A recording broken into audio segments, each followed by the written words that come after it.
So what comes to your mind when you hear the word Antarctica? Most likely, cold, snow, ice, and penguins. Yet, this is one of the least explored regions in the world that hides many strange and unique things. Check them out. You don't have to go to Antarctica to see this weird thing. All you need to do is open Google Earth and move to one of the southernmost islands of Antarctica, King George Island. Recently, internet users have noticed a large and pretty strange cave entrance there. Where does this wide, dark passage lead? People started making suggestions. It's the entrance to a secret base or some laboratory. This is the part of the spaceship that crashed there thousands of years ago. This is the door to the ancient city of Antarctica. Perhaps there's a giant rock mountain with an ancient cave beneath all this snow and ice. Well, there's some ideas. Users have calculated the approximate dimensions of this cave. It might be about 74 feet high and 250 feet wide. You could hide a Boeing passenger jet in there. Nature probably created this entrance. This is a logical explanation, but there are two strange factors. First, take a look at the foot of the mountain. It seems that there are steps there. They're dark in color, as if they're made of stone. And if you look closely, you can notice something similar to human footprints. Has anyone entered this cave? Or maybe someone is still living there now. The second oddity is the disappearance of the mysterious finding. For the first time, people noticed it in a Google Maps snap in 2007. Then the entrance disappeared. Then it reappeared a few years later. After that, it vanished. And in 2022, people saw it again. Perhaps old snow melts, a new layer falls, and then the wind blows it away and the cycle repeats. But the alleged steps leading deep into the cave make one doubt the natural origin of this tunnel. You can easily find the coordinates on the internet and visit the cave via Google Earth. You might see something there and tell the world. There's another strange thing people discovered with the help of Google Earth. In 2020, one user found a strange object that looked like a giant ship 100 miles off the coast of Antarctica. It was covered with ice and snow and lying on its side. It looked like a cruise ship. You could notice the windows, the deck, and the bridge. But not all people agreed with this. Some claimed it was a spaceship. Others said it was some kind of secret building. The user who first noticed the ship stated that its size was about 400 feet, which is the perfect length for a passenger vessel. But what is this ship doing in such a remote place in the middle of a glacier? How did it get here? Who was its captain? No one has found the answers to these questions yet. In 2016, people using Google Earth discovered a photo of an unknown sea monster floating off the coast of Antarctica. This creature resembled a giant squid with a length of about 200 feet. This is slightly shorter than 3 train cars. Just imagine this kraken swimming in Antarctica's dark, icy waters and dragging to the bottom everything it meets on its way. Maybe it's the great and terrible Chulu, or one of its offspring. You will quickly notice this blood-red waterfall among Antarctica's endless, dazzling white landscapes. Don't worry, it's not blood. For many centuries, the waterfall has been painting snow in a bright red color. The stream flows straight out of a white iceberg. Let's look inside and find out what's happening there. Millions of years ago, there was a small crystal-clear pond, but then a glacier formed around it. A thick layer of ice and snow blocked sunlight, heat, and oxygen access. For millennia, the reservoir remained in this cold vacuum. But at one point, the water made a hole in the icy wall and broke out. When this salty water comes into contact with oxygen, it immediately turns scarlet or rusty. Antarctica is the only place where you can find such a unique natural phenomenon. One of the driest places on Earth is located in Antarctica. It's one of the most lifeless deserts in the world, the McMurdo Dry Valleys. In this desert, you won't see the scorching sun, hot sand, and cacti. A desert means a place with a lack of precipitation and life. The McMurdo Dry Valleys meet these parameters. But this place is also unique for Antarctica, since you won't find glaciers there. Despite the frost, ice can't form in the desert because it hasn't rained for millions of years there. It also never snows. A strong wind coming from the mountains reaches speeds up to 200 miles per hour. It would be difficult for you to stay on your feet there. The wind is filled with moisture. It heats up and evaporates all the liquid and snow in the desert because of its high speed. Only dry air reaches the ground. But you can find several lakes there. They don't freeze, only thanks to the high concentration of salt. The water is so salty that large life forms can't develop there. But scientists have found microscopic organisms near the lakes. 20 million years ago, Antarctica was filled with swamps and trees and swarming with insects and animals. But now, it resembles the surface of Mars, literally. Scientists and astronauts are exploring such regions as the McMurdo Dry Valleys, since the natural conditions there are similar to those on the Red Planet. So, before you go to Mars, you can practice living in similar places on Earth. Also, scientists discovered an underwater world in the Antarctic filled with hundreds of amphipods, crustacean animals similar to shrimp. Wait a minute, it happened in the Antarctic? But the McMurdo Dry Valleys are located in Antarctica. Well, the words are very similar, but what is the difference? Oh, and don't forget the Arctic. The Antarctic is the region in the southernmost part of Earth that houses the continent of Antarctica, and the Arctic is another land altogether. They have the same natural conditions – frost, ice, and snow, but they're located in different parts of the planet. The Arctic is at the North Pole, Antarctica is at the South Pole. Now, back to the discovery. Scientists put forward theories that the ice of the Antarctic hides a vast network of freshwater rivers and lakes. And in 2022, they found a new ecosystem. Researchers explored the Antarctic Ross Ice Shelf and its underwater rivers. This is a massive piece of ice floating in the ocean. A team from New Zealand used a special drilling rig equipped with a hot water supply to drill a hole 1,640 feet deep. That's more than the height of the Empire State Building. Then, they lowered some video cameras and saw thousands of crustaceans swimming in different directions. So it seems they're very unorganized. In the waters of the Antarctic, you can also meet some of the scariest creatures on the planet. These are sea spiders. They got this name because they resemble land spiders, but they're actually a species of marine arthropods. And unlike land spiders, those in the ocean are much larger. They look like 8 strong legs without a body. One such spider can be a dinner plate in width. Some of them have no eyes and have proboscises instead of jaws. Sea spiders are poorly studied because they live in deep cold waters. Antarctica hides many little-known animals. There are long tunnels in its glaciers leading to scary darkness. On this cold continent, people have found the remains of giant dinosaurs and other ancient creatures, such as the ancestors of modern ducks. Many underground rivers and lakes hide unexplored wildlife. Even the ice here can be weird. Take a look at these striped icebergs. They have blue, black, green, and turquoise shapes. The color depends on the conditions of the water during freezing. For example, green lines appear because of algae, blue ones form when the water freezes too quickly. Okay, I'm freezing. Time to go thaw somewhere warmer. Hawaii. Yeah. So, there's a mysterious doorway in the middle of Antarctica. Some people think it's Bigfoot's vacation home, or a shuttlecraft from Star Trek, or maybe a door to Agartha, a mythical kingdom some people believe is located in the center of the Earth. Well, the scientists debunked all these poetic theories and explained that what looks like a mysterious doorway is located in an area of fast sea ice. It's offshore of the coast and is full of little islands with shallow water around them. When ice flows around hard rocks hidden underneath, it can create patterns that look odd but are totally normal. In this spot, the ice is thin, so the rocks underneath have a big effect on how the ice moves. The cold winds in Antarctica also shape the ice and snow and make it look like they're lines and shapes. So, the mysterious doorway is just a rocky ridge poking out because the ice has melted a little. The top of the doorway is the tip of the rock, and the sides are snowy trails left by strong winds blowing in the same direction. It's essentially an iceberg that got stranded and is melting in one place.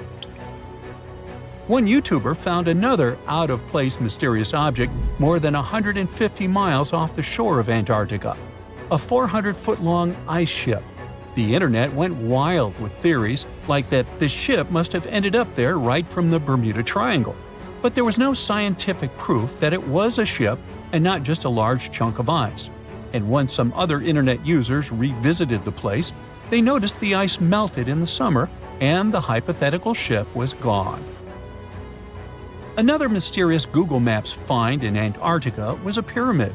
And before you make up an exciting theory about how the ancient Egyptians built a secret base here, I have to tell you it turned out to be just a mountain. It's part of the tallest mountain range in Antarctica that stretches for almost 250 miles. It's not the first pyramid on this continent, as explorers from the British Antarctic expedition found another unusually shaped mountain and nicknamed it the Pyramid.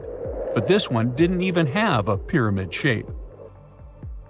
Here's one Antarctic find that definitely won't disappoint you: a giant ice shelf that reminded scientists of the Grand Canyon. A special submarine robot named RAN covered over 600 miles under the thick ice and brought back some amazing footage of icy mountains, valleys, flat plateaus, and swirly patterns made entirely of ice. One of the strangest things RAN found was giant bowl-shaped holes, or scoops, in the ice. Sadly, scientists lost track of the robot. They think that curious Weddell seals may have accidentally bumped into RAN and caused it to get stuck. To save energy, RAN probably shut itself down, and the scientists couldn't find it again. But the team is hoping to build a new robot and continue exploring this icy canyon to see how the patterns under the ice might change over the years. Another huge Antarctic canyon was found thanks to bad weather. A team of sound experts had to pause their work at the Casey Research Station in a storm. Instead of waiting around, they decided to use the unexpected free time to map the seafloor near Adams Glacier.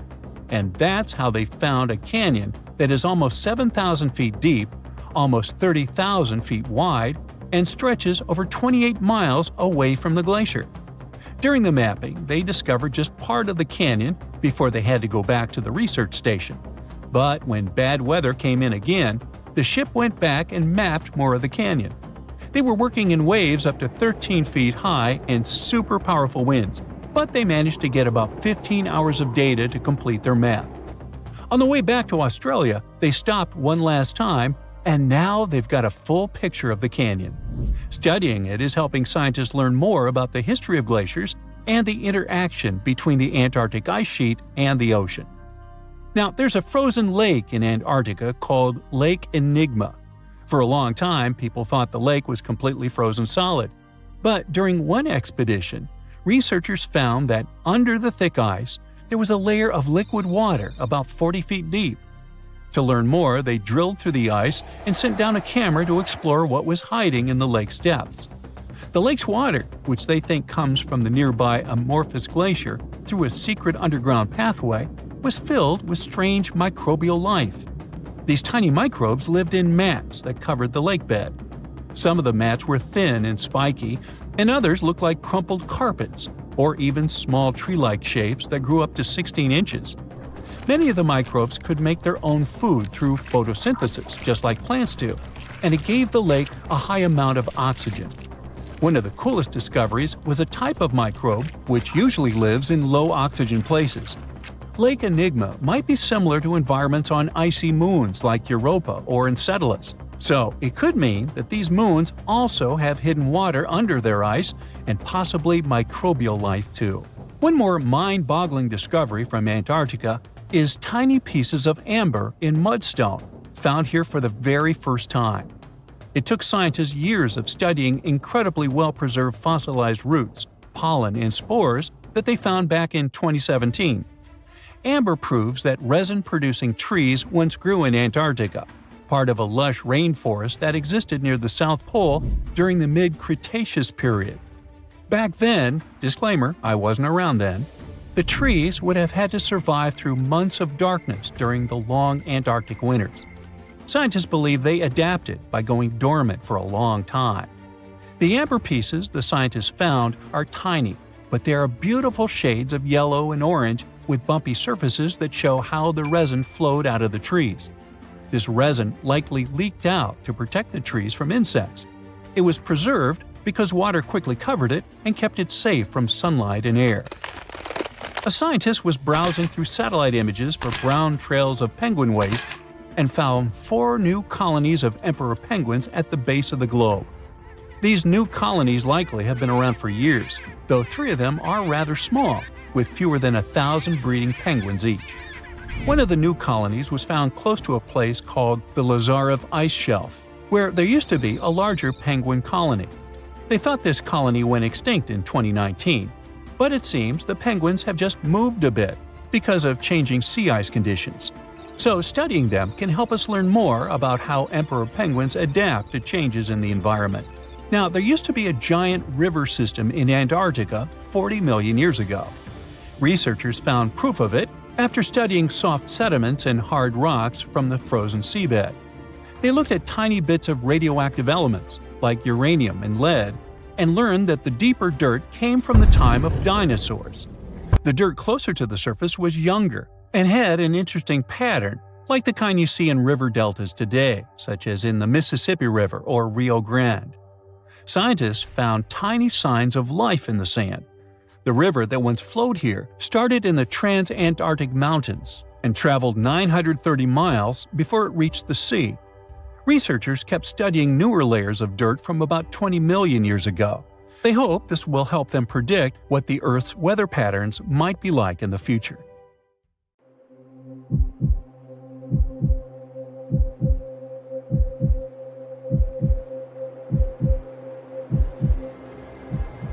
Leave it to people wandering on Google Earth to stumble upon the world's newest and weirdest places ever.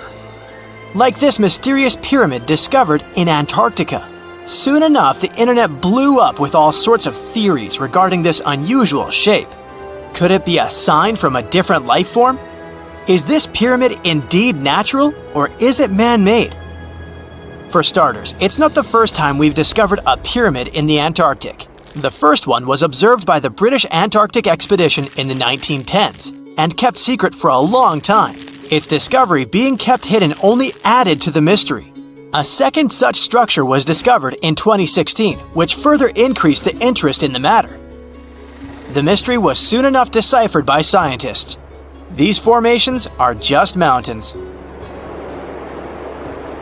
They're located near the Ellsworth Mountains, a range over 250 miles long, so they're just mountain peaks that have broken through the ice sheet. As for their particular shape, it's just a coincidence. Pyramids are found throughout nature. The Matterhorn in the Alps and Mount Ballenstinder in Iceland, for example, are quite similar in terms of shape. As for the official name of these peaks, they're called nunataks, or peaks of rock peeking through a glacier or an ice sheet. Antarctica has way more incredible features, like the fact that it's home of 60 to 90% of the world's fresh water. That's because its ice sheet is the biggest on our planet, stretching across 5.4 million square miles. I'll spare you the calculations, but that leaves only 1% of the continent ice-free. Antarctica's ice reaches 2.7 miles thick at its deepest point, meaning half the height of Mount Everest. Should it ever melt completely, our sea levels would rise to roughly 200 feet. It wasn't always this cold, though. At some point in our planet's history, Antarctica had some average temperatures as the city of Melbourne has today. It took a lot of research, but scientists figured out that Antarctica's temperatures could have reached up to 62.6 degrees Fahrenheit. Sure, that was 40 to 50 million years ago, but if you think about it, it was at the same time when dinosaurs roamed our Earth. Time is also different on this icy continent. All the lines of longitude that help us calculate different time zones merge into a single point at the South Pole. Here, there are 6 months of daylight in the summer, followed by 6 months of complete darkness during the colder season. So, scientists working here stay, on average, in the same time zone they've come from.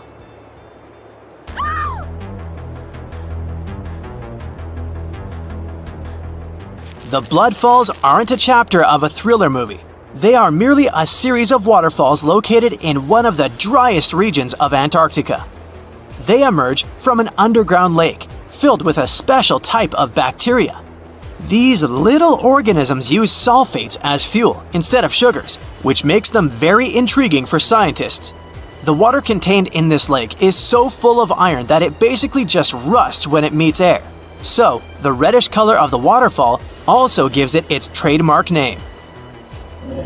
The megalodon was the largest predator ever known in our planet's history. In terms of its location, the megalodon lived practically in all waters on our globe, except near the poles. The reason why there are no megalodon teeth found in Antarctica is probably because the gigantic creature was adapted to only warm tropical and subtropical waters. If you plan to visit Antarctica by boat someday, just know you might not get there on a non-metallic boat. The hull of your transportation device must be made of either steel or aluminum to withstand the harsh weather conditions here. Antarctica isn't home to a lot of bugs. In fact, there is only one true species of insect that calls this place home. It's a wingless midge called Belgica antarctica. This fly is so tiny that it only reaches 0.08 to 0.23 inches long, but it's still the Antarctic's largest terrestrial animal. A lot of Antarctic fish also come with an antifreeze substance in their blood. They don't necessarily need it for protection against the cold temperature, but mostly against touching ice. These antifreezes are made up of large glycoprotein molecules. They surround any small ice crystals that may form, making sure they don't spread through the animal's tissues, which could cause a lot of damage. They also create a sort of small pillow blocking the sharp ice crystals, so they're less likely to cause any pain. It also doesn't rain a lot here on this icy continent, but one amazing meteorological quirk of Antarctica is that it's full of diamond dust. This dust is basically small ice crystals that pop out of humid air close to the Earth's surface. Think of it like an icy fog. As they flow through the air and get touched by sunlight, they begin to sparkle, making visitors here feel like they're surrounded by diamonds. It's probably the last place you'd want to go into labor, but in 1978, the first person was born here ever. Emil Marco Palma was its name, and ever since, 10 other people have been born here in Antarctica. There's a lake on this icy continent that is so full of salt, it makes it impossible for it to freeze over, even if temperatures can go as low as 5 degrees Fahrenheit. That's because pure water freezes at 32 degrees Fahrenheit. Water that has salt in it, or any other substance for that matter, will freeze, but at a way lower temperature. That lower temperature is adjustable depending on the substance itself and the amount that has been placed into the water. Antarctica was the last official continent to be discovered. It remained completely unseen until the 1820s. But it took another 20 years to confirm it was actually a continent and not just a group of icy islands. Just because it's really cold here doesn't mean you can't go on a date here. One December night, an American scientist that was posted in Antarctica logged into a dating app simply out of curiosity. He was certain no other profiles would show up, but to his surprise, he found someone soon enough. Another researcher who was stationed just 45 minutes away, by helicopter of course. They eventually got together and went on the first date in Antarctica ever recorded. Apart from ice, this continent has something else way more abundantly than any other piece of land on Earth: meteorites. If we look at the research done by scientists, meteorites have equal chances of reaching any place on our planet. However, once they go through our atmosphere, the situation is a bit more complex. That's because different climates on our planet, like the humid ones found near the jungle, have a lot of moisture and oxygen, which will corrode most meteorites. The climate in Antarctica is really dry, so the possibility of meteorites corroding is little to none. More so, it's way easier to spot these rocks on the icy white surface of this area than in any other place on Earth. If you're not scared of the cold, you'll surely freak out when you hear about the winds here. That's because Antarctica is for the most part the windiest place on Earth. Wind speeds have been reported here to reach even 200 miles per hour. Do you know that NASA explores not only stars, planets, galaxies, or black holes? Hard to believe, but yes. the agency also works on discoveries here on our home planet Earth. So what has NASA recently discovered? Is there life under the ice? While they were analyzing data recently, they discovered something unbelievable hiding under Antarctica's ice. And this discovery not only changes everything we know about the whole water system of the Earth, but it may also help with research about life in space.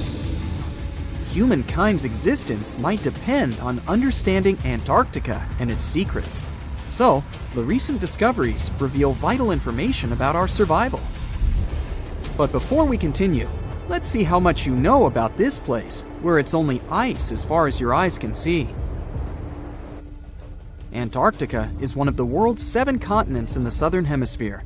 It's the 5th largest continent in terms of total area, and that means it's almost twice the size of Australia.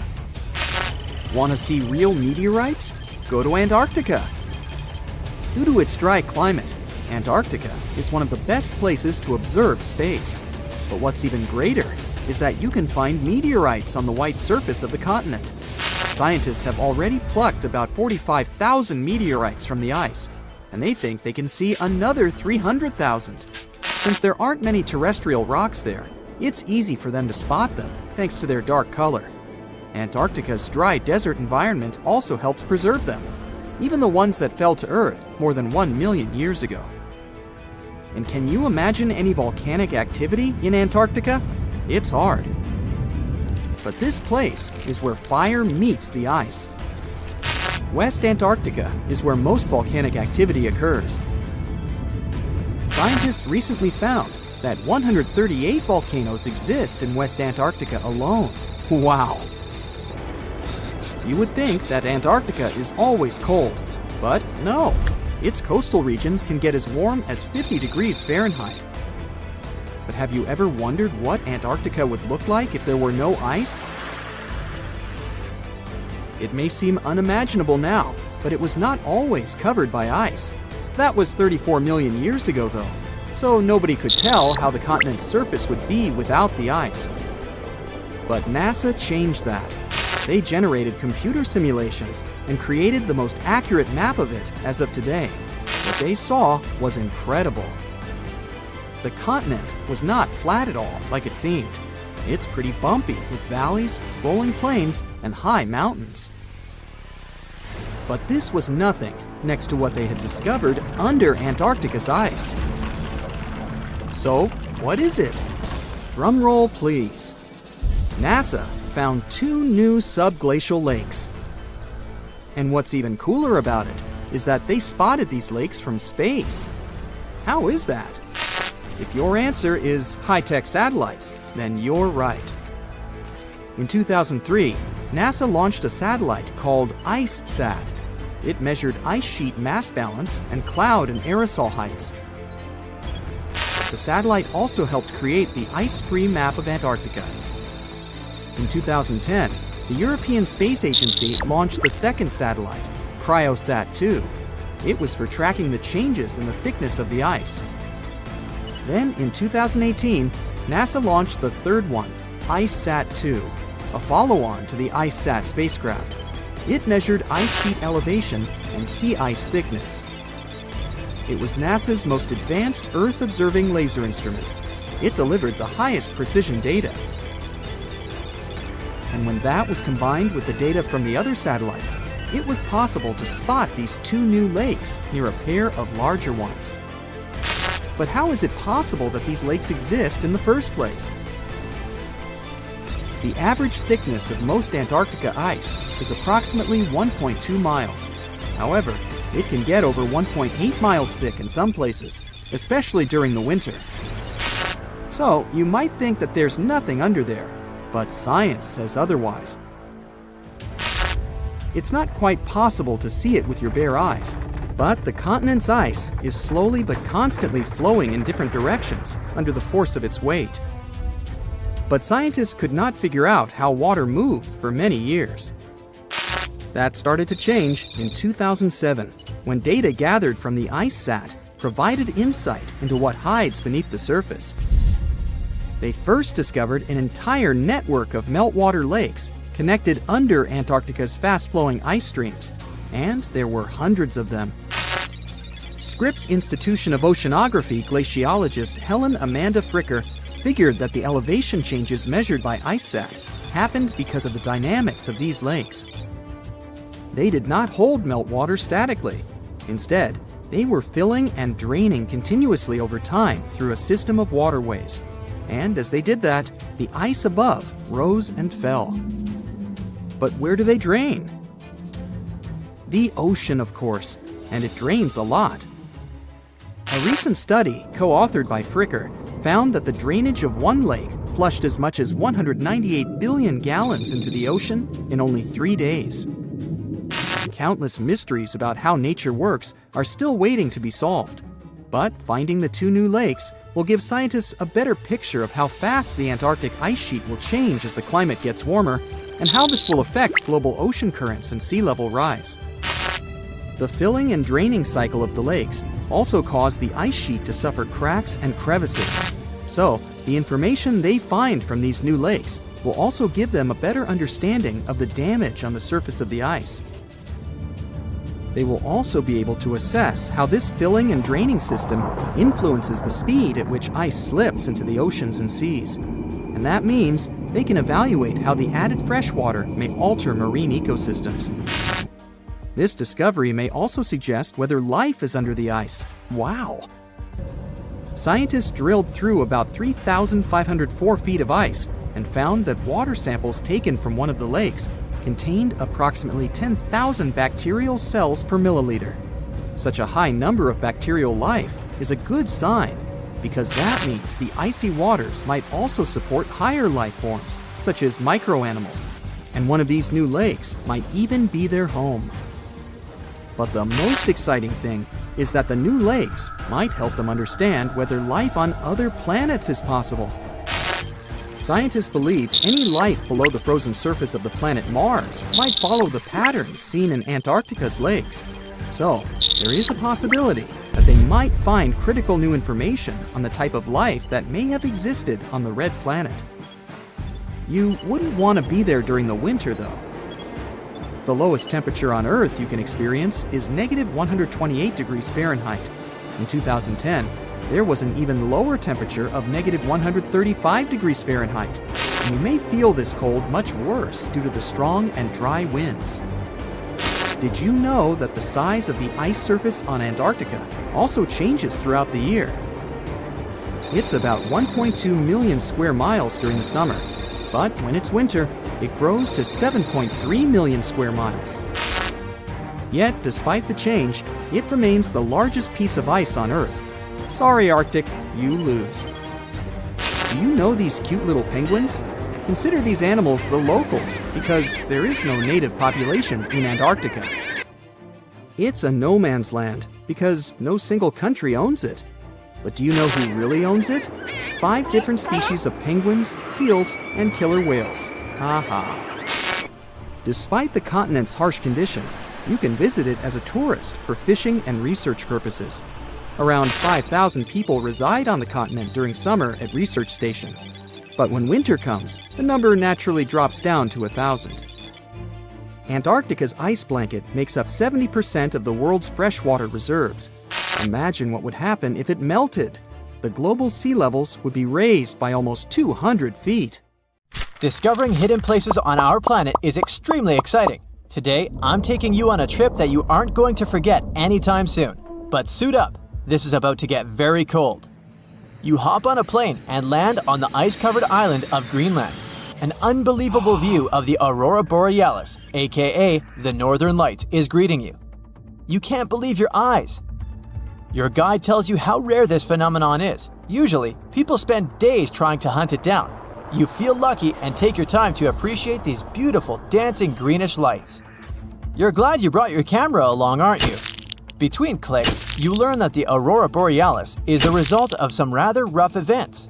This spectacular light show occurs when energy particles from the sun slam into Earth's upper atmosphere. On day 2, you continue to explore the place by air. This may not come as a surprise, but Greenland is one of the world's largest islands. This time, on board a helicopter, you can see the infinite icy landscape.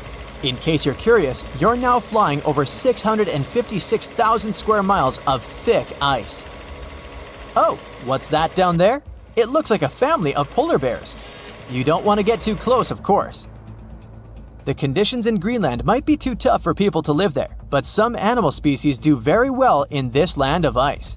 Those are reindeer, wolves, and Arctic foxes. On your way to Greenland, you probably made a pit stop in Copenhagen. Denmark is one of the few countries that have commercial flights to Greenland. You didn't know this before, but you find out that the island is actually part of the Kingdom of Denmark.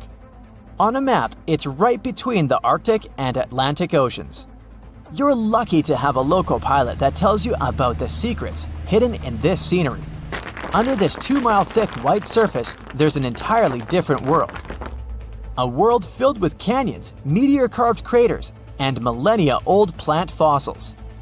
You are beyond excited to go visit one of these spots, but of course, you'll have to use your imagination, as all of it is hidden under ice.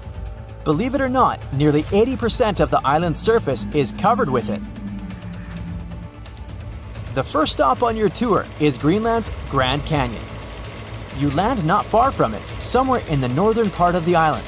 You may know that canyons are deep, narrow valleys with steep sides, but I bet you didn't know that the word canyon actually comes from the Spanish word cañón, which means tube or pipe. Now, this Grand Canyon has some similarities with the one in the US. First of all, in size. It's at least 460 miles long and up to 2,600 feet deep in some places. There's a true subglacial valley down there, and if you're wondering how this happened, well, the canyon had probably been formed by a river that had been flowing through Greenland before the ice took over. Oh yeah, Greenland hasn't always been covered with ice. It was once green, no pun intended. Many other icy places on Earth, such as Antarctica, were once covered in greenery. Scientists have figured out that in the past, Greenland was mostly ice-free. With the help of airborne radar, they made amazing discoveries. By the way, ice is invisible to radar technology. If you have trouble believing it, try putting an ice cube inside your microwave. It won't melt or heat up. A recent discovery of fossilized plants allowed researchers to estimate that Greenland used to be much warmer than they could imagine. 2021 research conducted by the University of Vermont found fossils of twigs and leaves, which left researchers very confused. They expected to discover sand and rocks in the deepest layer of ice, but instead, they found some clear proof of rich flora. Judging by what you've seen of the landscape, it's hard to believe that forests were once growing here. Today, you'll find some tundra vegetation on the coastal part of the island, and that's pretty much it. But according to the genetic material found in these fossilized plants, researchers believe the island used to be much greener. It's very likely that there were insect-filled forests with butterflies and beetles flying around, and the average temperature on the island varied from 50 degrees Fahrenheit in the summer to 1 degrees Fahrenheit in the winter. NASA's Operation Icebridge has flown over Greenland more than 100 times. This has allowed researchers to create 3D maps of the island and figure out the age of each layer of ice in Greenland's ice sheet. Ice sheets can help answer many scientific questions as they form over the span of thousands of years. They're layers of snow on top of more snow. The snow gets compacted into ice, which in turn creates what we call an ice sheet. Remember those fossils we were talking about? They're believed to be from the Eemian period, which was 130,000 to 115,000 years ago. According to the groundbreaking 3D footage from NASA, we can see 3 distinct climate periods within the ice sheet. The uppermost layer is quite flat and uniform. If you decided to dig deeper, you'd find the layer formed during the last ice age. It's more complex and rugged. The ice there is darker than what you see on the surface. If you let your mind wander, you can picture what this part of the world looked like when mammoths were roaming around. If you kept digging, you'd eventually find leftover ice from the Eemian period I've told you about. Now, canyons aren't the only unusual thing found under ice. If you could sneak a peek under all those layers of snow, you'd see an impressive mountain range and also plunging fjords. In 2017, scientists created a map that showed what Greenland had looked like without all that ice. There was a bowl-like depression in the middle of the enormous island. This depression was most likely an ancient lake. Around it, there was a circle of coastal mountain ranges. This scenery probably resembled the landscapes of modern Patagonia. Big mountains with snowy tops surrounding crystalline lakes. This ancient lake in Greenland is a wonder on its own. Imagine a pit the size of Rhode Island and Delaware put together. The lake is believed to have covered over 2,700 square miles, and back in the day, it was fed by at least 18 different streams.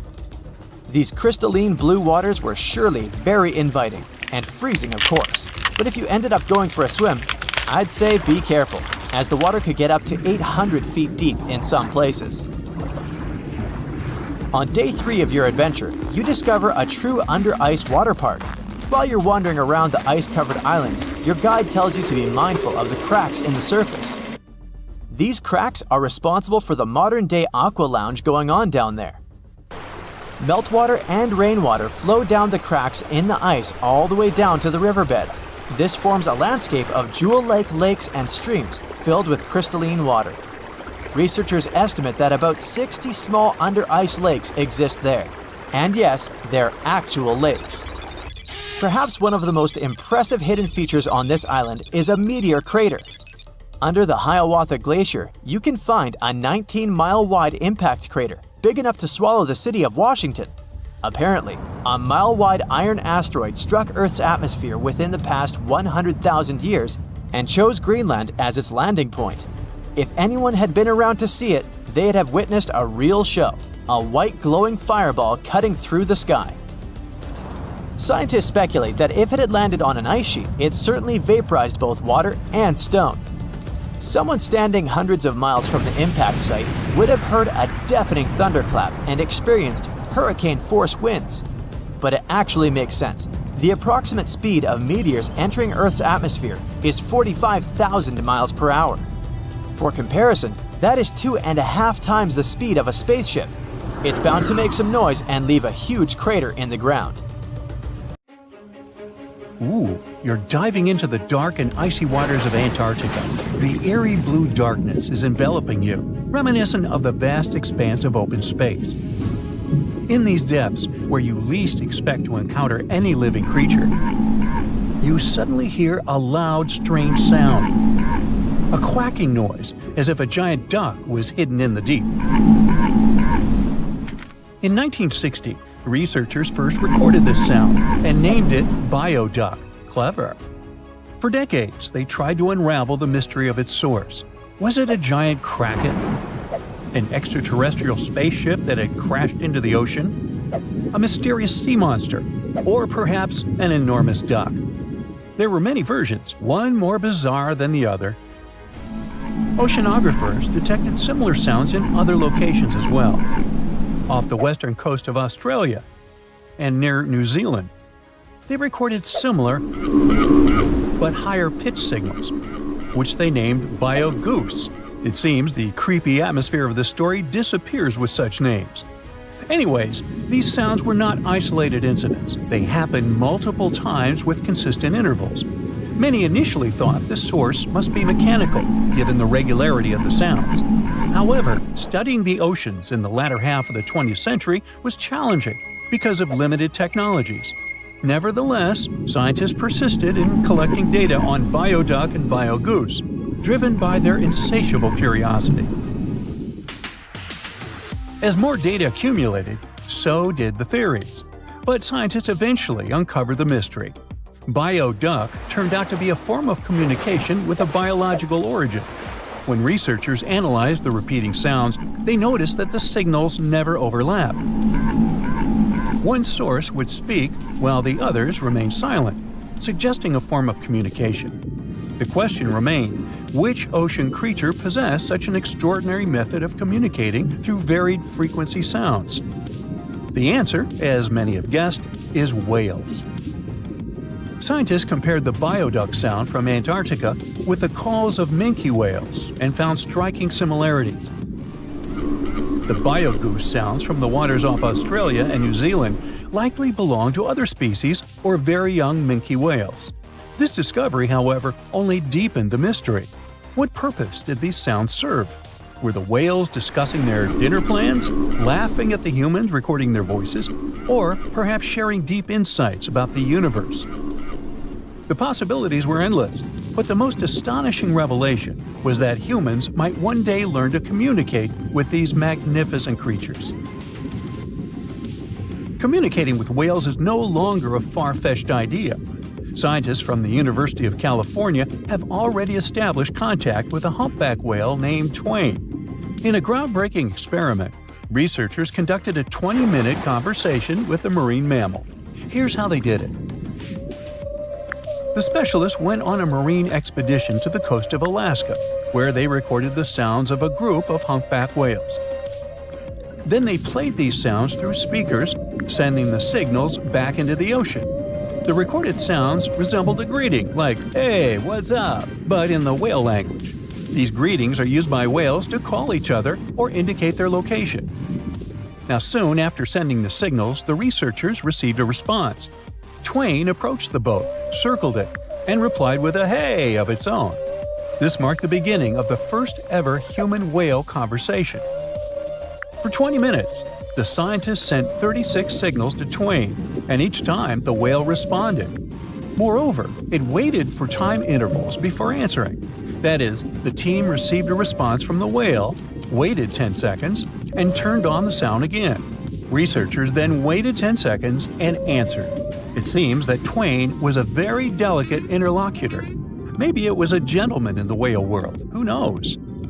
Or maybe it was simply intrigued by the unusual interaction. The signals used in this communication belonged to a group of whales that included Twain. It's likely that the researchers had recorded Twain's own sounds and used them to communicate with it. In a sense, Twain was conversing with itself. Now let's continue our journey and venture into the deepest oceanic trench on Earth, the Mariana Trench. A quick reminder, the Mariana Trench is a colossal chasm in the ocean floor, stretching over 1,500 miles south of Japan and reaching a depth of nearly 36,000 feet at its deepest point. To put that into perspective, the height of the Burj Khalifa, the world's tallest building, is like 1/10 of the Mariana Trench's depth. Now imagine this. In this deep, dark abyss, scientists recorded a strange sound.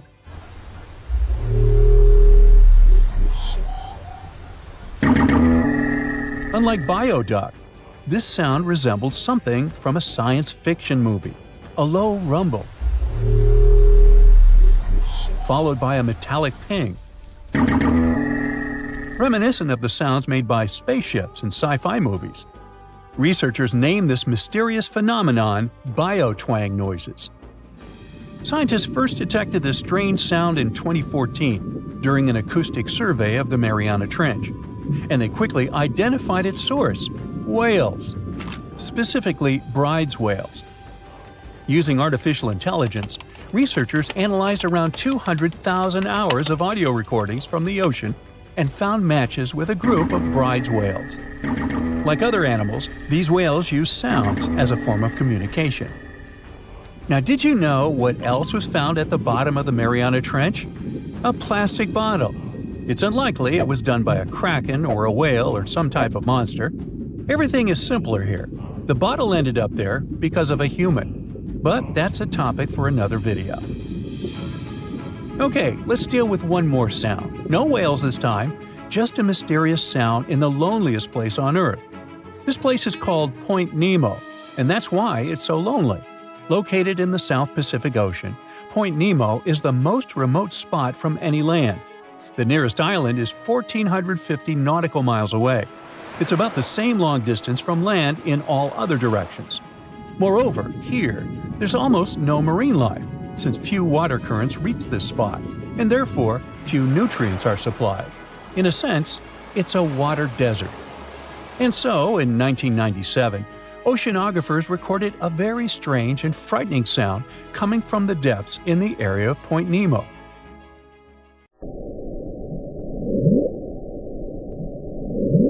It was something gigantic and scary. People called it the bloop. As soon as journalists found out about this phenomenon, people around the world began to invent the most fantastic versions. The most popular of them was that the sound source was a giant sea monster, kraken, or some other creature. The hype around the bloop didn't last very long. Scientists managed to find out the nature of the mysterious noise. It turned out it belonged to an iceberg.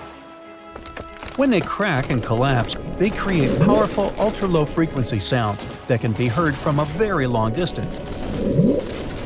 To confirm this version, scientists recorded the sounds of other icebergs and heard something similar to the bloop. Oh, by the way, Point Nemo is so lonely that space agencies drop out-of-service satellites here. Space objects just fall in the water. There's a 99% chance that no animal or human will be harmed by falling debris in this lonely place. That's why many people call it the satellite cemetery. But what if, someday, a spaceship from another planet falls here? What if it has already fallen in Point Nemo and sometimes emits an emergency signal that breaks through the ocean? Ooh. All the mysteries you have heard have already been solved. How about we end this video with a mystery that still baffles scientists? Meet upsweep.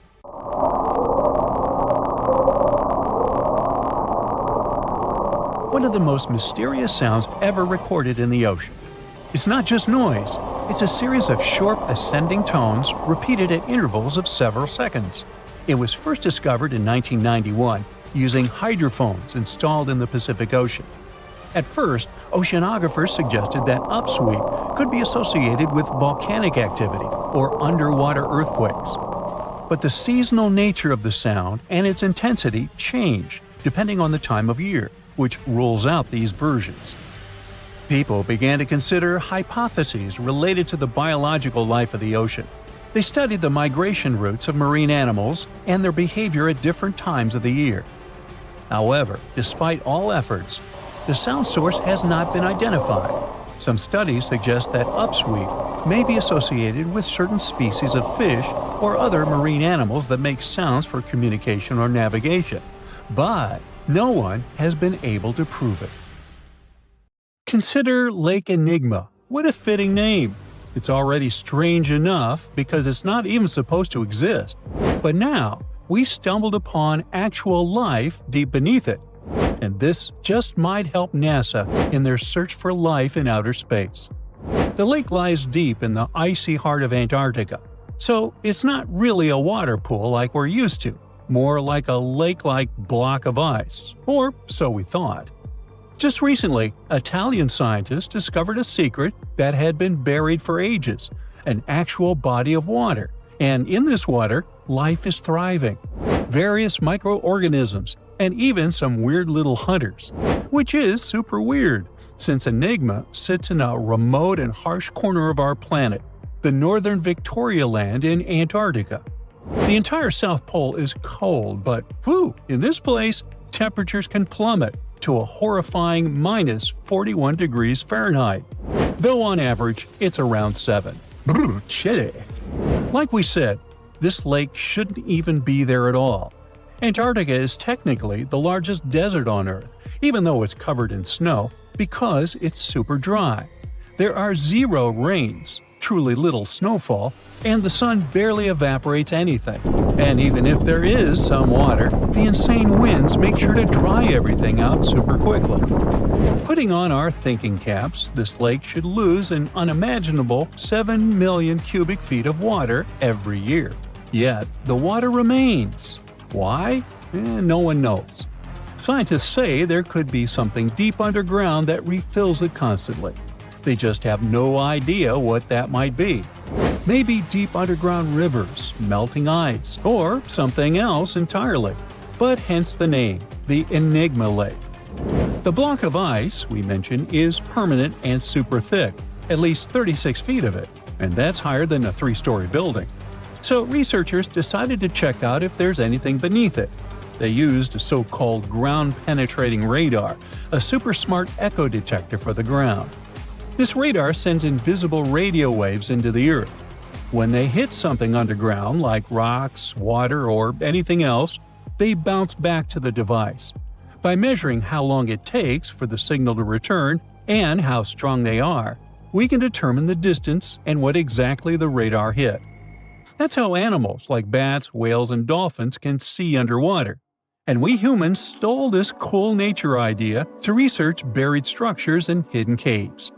Scientists used this device all over the Enigma surface. This way, they were able to create an entire map of this under-ice world beneath. The water itself wasn't surprising. It's the unique ecosystem in it that shocked them. Unfortunately, no secret monsters or extraterrestrial secrets this time. But there are microorganisms there that may not exist anywhere else on Earth. Somehow, these creatures have managed to survive in complete isolation and extreme cold. It's not that we don't know these microorganisms, we've met them before, just not exactly like this. There are a couple groups hanging out down there. The first one is Bacteroidota. They love breaking down complex molecules, especially in your stomach, and help digest tough plant fibers. They mostly hang out inside us, but in the outside world, we might occasionally find them in soils and oceans. Then Actinobacteriota, genius chemists among bacteria. They decompose organic materials and help the soil get healthier. They're also famous for producing antibiotics, so we owe a lot of our medicine to them. The third one is Pseudomonadota. These guys weren't a surprise. They're crazy adaptable. They can thrive pretty much anywhere, from soil to water to the human body. Some of them are good, helping plants grow and in nutrient cycles, but others can be opportunistic pathogens. Ooh, bad guys. But what is actually a surprise is that Lake Enigma has tons of passibacteria. They're ultra-small even for microorganisms and can barely do anything themselves. So they prefer to live in symbiosis or be little parasites, relying on their hosts for nutrients and other necessities. All these little chompers might be ancient. They could be remnants of a time before the lake froze over completely, which is hundreds of thousands of years ago. It's simply weird to encounter these bacteria in the Enigma Lake, especially the little parasites.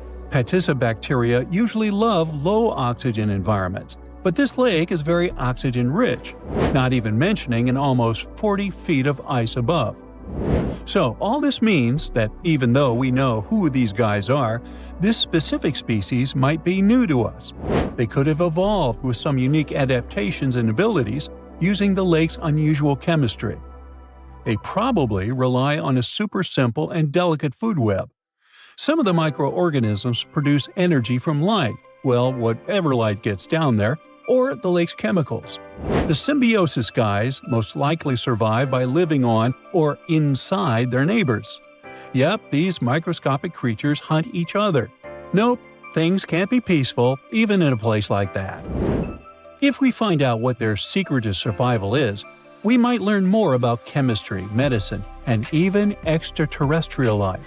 Because if life can endure such extreme conditions, then it can probably appear pretty much anywhere, including our closest neighbors, Europa or Enceladus, the moons of Jupiter and Saturn. They definitely hide oceans beneath their frozen surfaces, and now there's a very high chance there might be some life there. Antarctica must be the closest thing we have to extraterrestrial exploration before we actually land on other planets. It's full of hidden mysteries and surprising creatures. Even outside of Lake Enigma, the South Pole harbors life. Just take the McMurdo Dry Valleys, which are often referred to as Earthly Mars. These are among the most mysterious and extreme places on our planet. They're stretching across Victoria Land in Antarctica, and this is one of the driest places on Earth. Makes sense if you remember the name. Surprisingly, unlike other parts of the South Pole, this land is almost entirely devoid of snow and ice, just lots of super cold ground. There might even be some sand dunes nestled here and there between the rugged mountains. The ground is mostly covered in loose gravel, scattered with ancient rocks made of granite, and something interesting called gneiss, just spelled differently. It's the type of rock that's been through a lot, literally. It's usually born when granite and sedimentary rocks have to endure insane pressure or horrifying heat for a while, a process called metamorphism. These conditions are so intense that they literally rearrange the minerals into layers. That's why gneiss has such beautiful foliated looks. It's the planet's version of baking a layered cake. It's amazing because this place is almost exactly the way it was millions of years ago. These valleys are frozen in time, and they give us a little glimpse into Earth's distant past. And that includes life. Once again, local winds are absolutely terrifying gusts of cold air racing downhill, and they evaporate snow faster than it can even melt. So, logically, you shouldn't find much water here, not even mentioning life. But somehow, you can still stumble across frozen lakes and saline ponds in the dry valleys. And local life stretches all reason and our understanding of biology. It exists inside the rocks themselves. Microorganisms are hidden in slightly moist cracks and crevices. Deep inside, there's endolithic bacteria. These guys are super chill. Instead of moving around like other microorganisms, they always stay put inside their little rocky homes. How do they survive? Through photosynthesis. Just like plants, they take teeny tiny parts of light that gets in crevices and acts like little solar panels, getting energy from the sun. Meanwhile, in another place, beneath the Taylor Glacier, there's bacteria that literally doesn't eat anything. Not comfort, not sunlight, not even oxygen. These guys rely on a diet of dusty rocks and sulfur to fuel their weird metabolisms. By breaking down sulfur and iron, they get energy to sustain themselves. This way, they easily survive in deep seas at sub-freezing temperatures, completely cut off from sunlight, oxygen, and the world itself. This place is fascinating for both its life and the lack of it. In some parts of the valleys, like University Valley, yes, that's what it's called, the permafrost is so harsh that no microbes were found at all. This might be one of the only places on Earth where life appears to be completely absent, a quite scary idea. Anyway, now scientists are thinking about learning more about Lake Enigma and drilling this Mars-like environment, exactly for that reason, to see how we could get samples from Mars in the future. This sleek, state-of-the-art submarine named Ran was sent to explore the depths of Antarctica. But as soon as it discovered something, it mysteriously disappeared. So, what happened? It all started when scientists wanted to explore one of the most remote and mysterious places on Earth, the Dotson Ice Shelf in West Antarctica. This ice shelf, silent giant, stretches 30 miles wide. That's almost the length of New York City. It stands between two icy promontories, the Martin and Bear Peninsulas, and it hides an entire world of geological mysteries. If you think that Antarctica is nothing but a desert of super thick snow and ice, you're wrong. There are entire landscapes hidden deep down there. The underside of the Dotson Ice Shelf is a rugged, dynamic terrain shaped by the slow, relentless forces of nature. There are towering ice formations, deep troughs, and bizarre structures stretching for hundreds of feet. Scientists are super curious about it, but as you can imagine, this landscape isn't easy to explore at all.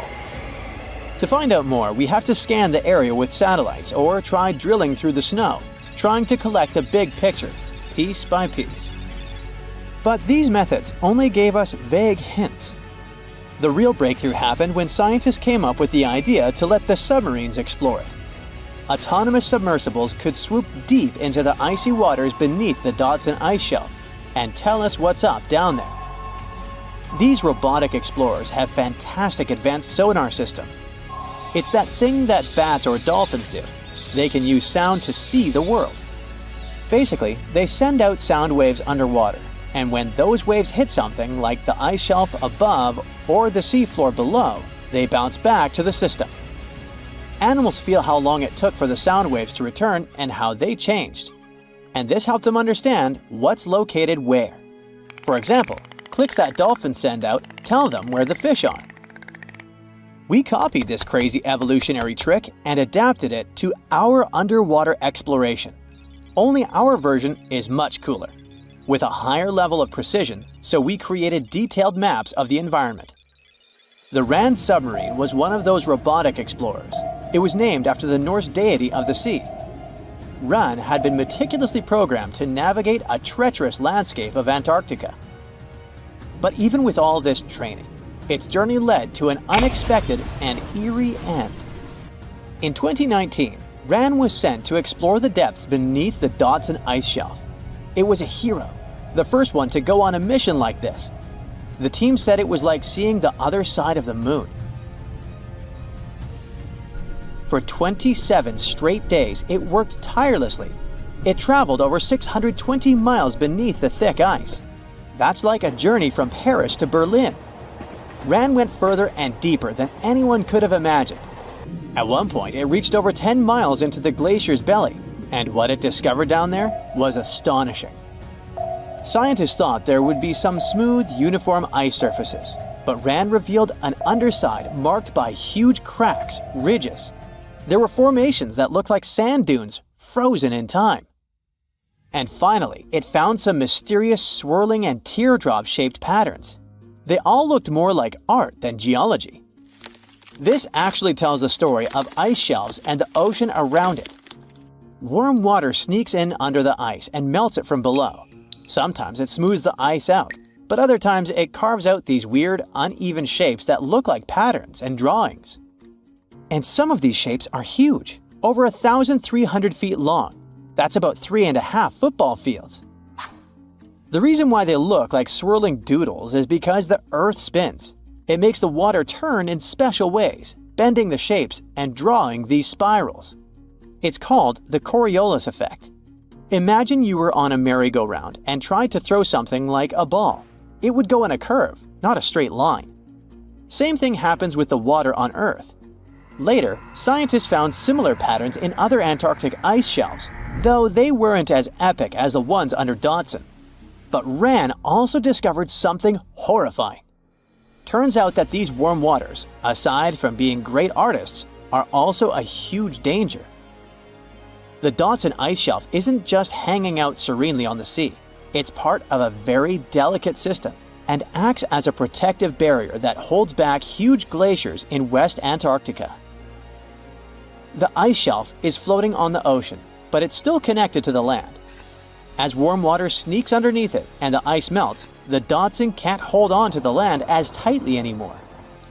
The protective barrier starts to weaken, and this lets the glaciers behind it move faster into the ocean. When those glaciers flow into the sea, they add more water, which could cause sea levels to rise, eventually changing our coastlines. Ran stumbled upon huge pockets where the ice was melting at alarming rates, all due to powerful underwater currents. It was like seeing a ticking clock on the glacier. The stakes were high, but luckily the submarine was ready. This time, it managed to return. And then, it worked for 5 more years, helping scientists with tons of useful data. The missions were daunting. There could be periods where Ran slipped into the pitch-black cavity beneath the glaciers, spending 24 hours without communication. But it was mapping every peak and every valley. It gained experience from over 40 missions below ice. Then, in early 2024, Ran went on a mission to the Thwaites Glacier. The mission was bold from the start. This place is also ominously referred to as the Doomsday Glacier. It's called that because it's slowly melting and has the potential to raise sea levels worldwide if it collapses, causing catastrophes everywhere. That's why Ran was dispatched to explore its underbelly, a place that had never been mapped so intricately before. The idea was to uncover the glacier's secrets, study how rapidly it was melting and why. This was Ran's second time exploring Thwaites. During the previous visit, it became the first sub to ever map the glacier's underside. Ran was exploring the depths from 650 feet to 1,650 feet. It sent a lot of data about how the Doomsday Glacier was slowly melting due to warm ocean currents. But while venturing into these icy depths, something went wrong. Out of nowhere, Ran vanished. Without warning, without a trace. One moment it was sending back crucial data, and the next it had slipped into the abyss. No distress signals, no final transmission, and it didn't return to the point it was supposed to. People sent extensive searches, helicopters soared overhead, drones buzzed through the frozen skies, but no sign of the submersible emerged from the glacier's grasp. After a while, Rand's batteries would certainly run away. So at this point, it had definitely been swallowed by the abyss beneath 1,500 feet of ice. That was a huge and sad loss for the scientific team. The scientists at the University of Gothenburg are now looking to replace Rand and continue their important research under Thwaites. To this day, scientists have no idea what happened to it. Some say it may have been trapped in the ice. Others believe it was pulled away by an unseen current. It also might have collided with something unexpected. Whatever the truth is, its disappearance has left scientists stunned, and it looks like the ice shelf will hold on to its secrets a little longer. At least we gained a treasure trove of knowledge from Rand's journey. Scientists keep exploring Antarctica, looking for history that hides under the snow. For example, they discovered that around 90 million years ago, a lush temperate rainforest thrived near the South Pole. They revealed an ancient world far warmer than they ever imagined. Deep in Antarctica, they unearthed fossilized roots, pollen, and spores preserved in the soil. All this shows that there was a swampy rainforest that flourished despite months of polar darkness. All these discoveries changed our understanding of Earth's climate, both in the past and the future.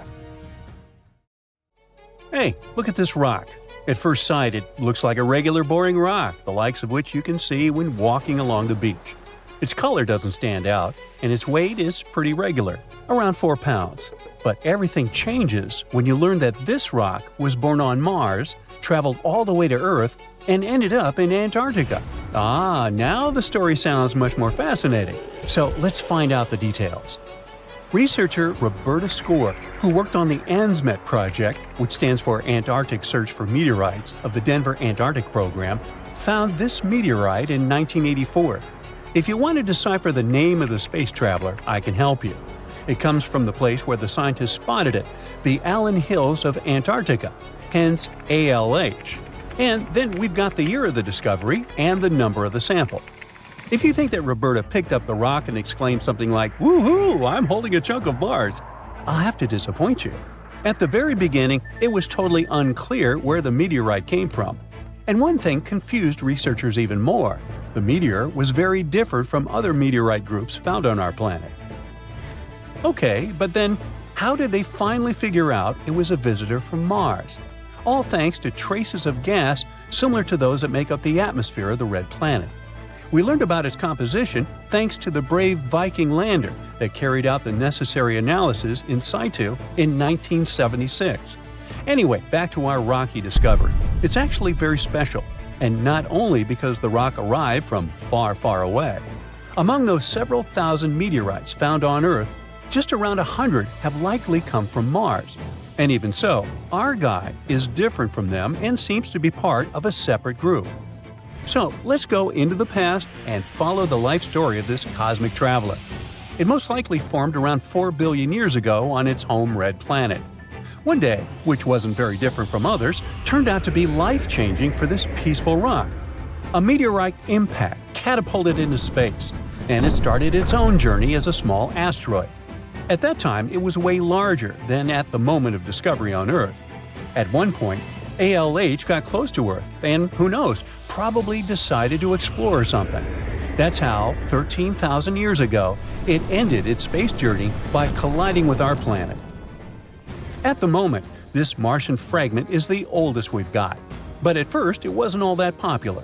Only in 1996 did it become way more famous after a groundbreaking discovery. You see, some NASA researchers started wondering, well, the fragment is obviously very old. But then, could it have recorded any traces of life that could have been thriving on Mars at the time ALH formed on the red planet? And guess what? Those scientists turned out to be right.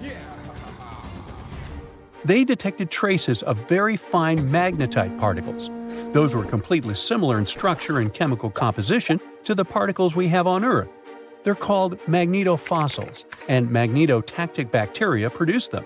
So it might mean that, at one point, there were some forms of life on Mars.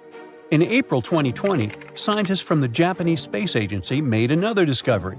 They detected nitrogen, containing organic material of Martian origin, in our meteorite.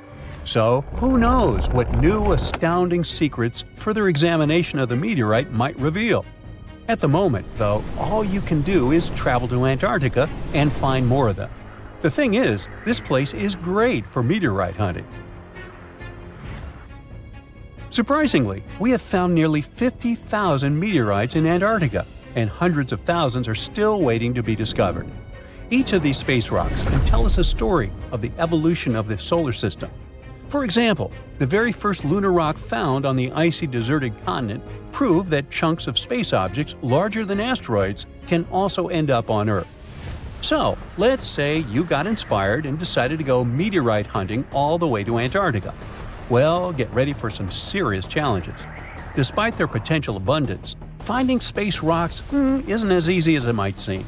You'll have to visit remote areas, and there's still no guarantee that you'll be able to spot a meteorite.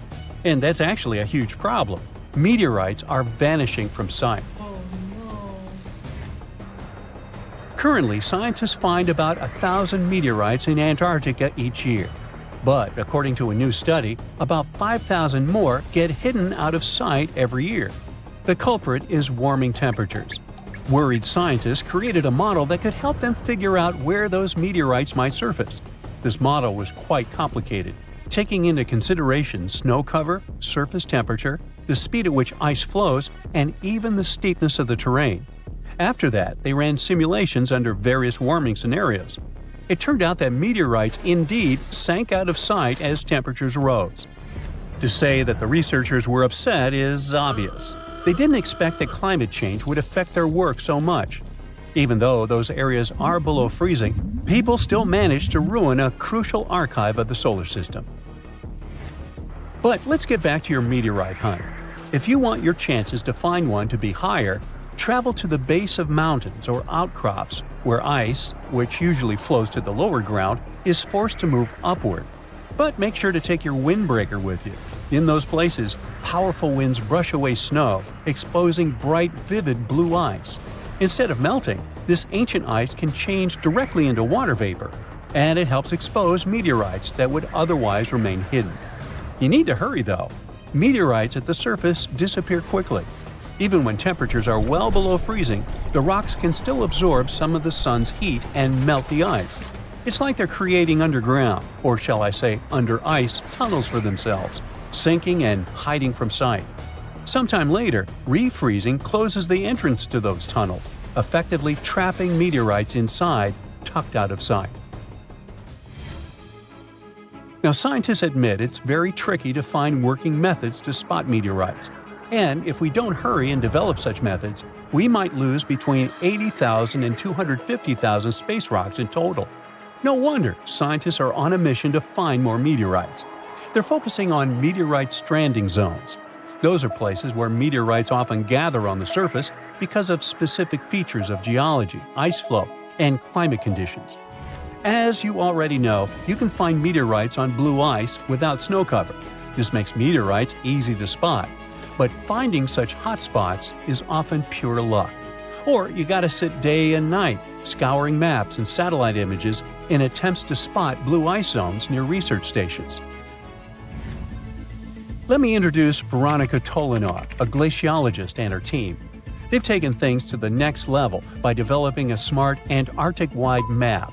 To do it, they've used machine learning and satellite data from NASA, the Canadian Space Agency, and others. This map highlights areas where meteorites might be hiding based on past finds and all kinds of climate and ice data. Apparently, the best places to find meteorites are along the edges of the continent and near mountains with blue ice. Unfortunately, it's not just the blue ice that matters. The temperature and speed of the ice flow are also super important. For example, if the ice flows too quickly, meteorites get swept away before they can accumulate.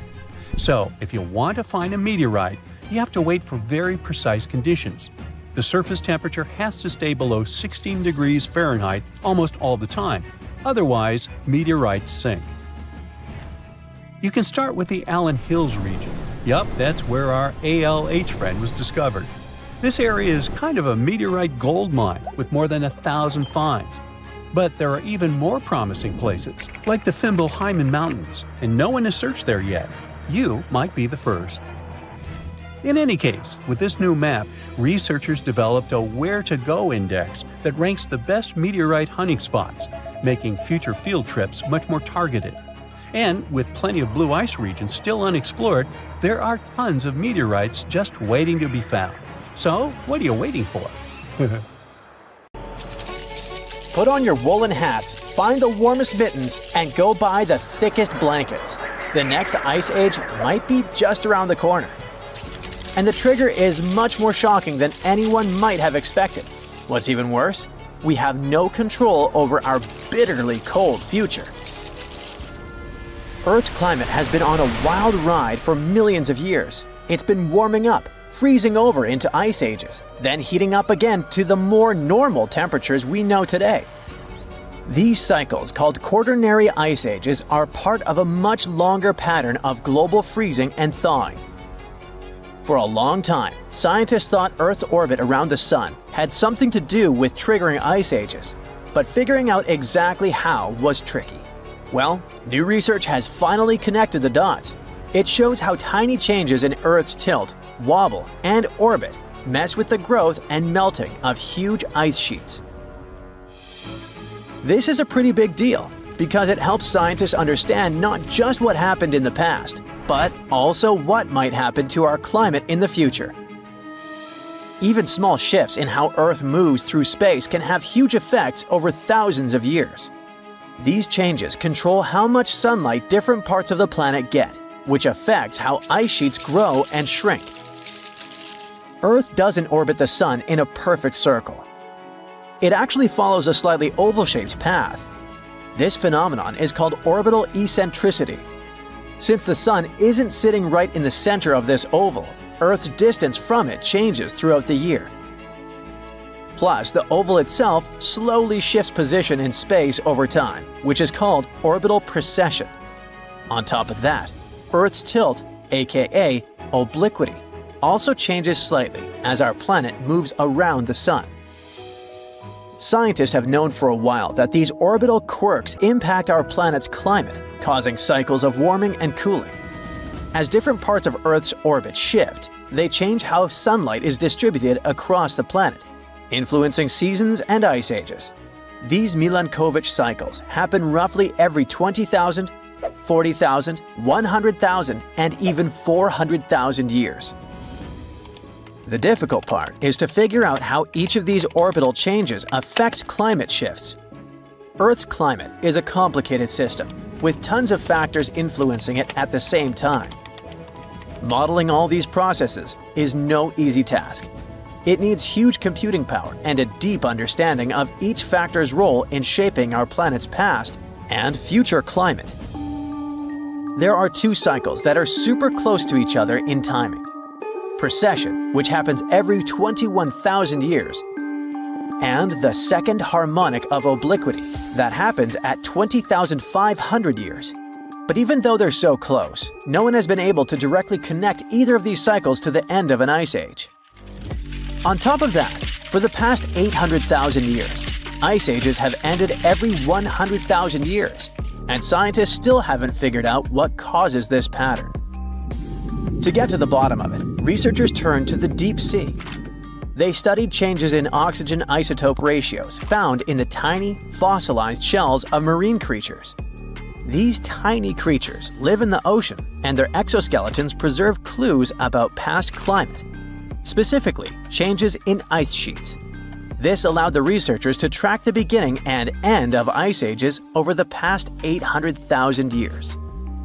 By comparing the changes in the ice sheets with Earth's orbital changes, they found an incredible pattern. The key moments when Earth moved between ice ages and warmer periods were perfectly lined up with specific relationships between precession and obliquity. It turns out that the end of an ice age, called deglaciation, is closely linked to the way precession and obliquity align.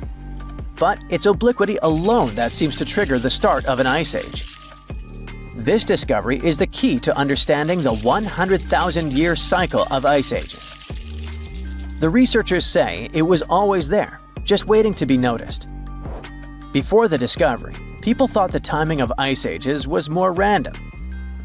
But this new study shows there's a clear, predictable pattern. This means we might actually be able to predict when ice ages will happen in the future. Right now, Earth's tilt is slowly decreasing, and in about 11,000 years, it'll hit its lowest point. Based on the team's calculation, the next ice age is expected to begin before then. At the same time, according to the latest reports, humans have already started pushing Earth's climate off its natural path by releasing greenhouse gases. Another thing scientists are warning about is a massive shift that's happening in the Atlantic Ocean, and it could drastically change the world's climate. The Atlantic Meridional Overturning Circulation is a system of ocean currents that moves warm and cold water around the planet. And right now, it is showing signs of weakening. What will happen if it collapses? Freezing temperatures in Europe, extreme weather across the world, shifting monsoons, and even an Amazon rainforest drying up. And the scariest part? Some researchers say there's a 95% chance this could happen before the end of the century. Think of the AMOC like a giant conveyor belt in the ocean. Warm, salty water from the tropics flows north towards Europe and North America. When it reaches colder areas, it cools down, becomes heavier, and sinks to the bottom of the ocean. This deep, cold water then moves southward, while fresh, warm water from the equator keeps flowing north to replace it. This system helps regulate global temperatures, keeps Europe's winters mild, and prevents the US East Coast from flooding. It also controls monsoon patterns that bring seasonal rain to parts of Africa, South America, and Asia. Without it, the world's climate would look completely different. Right now, melting ice from Greenland and Antarctica, along with increased rainfall and river runoff, is dumping too much fresh water into the North Atlantic. Since fresh water is lighter than seawater, it disrupts the sinking process that keeps the AMOC moving.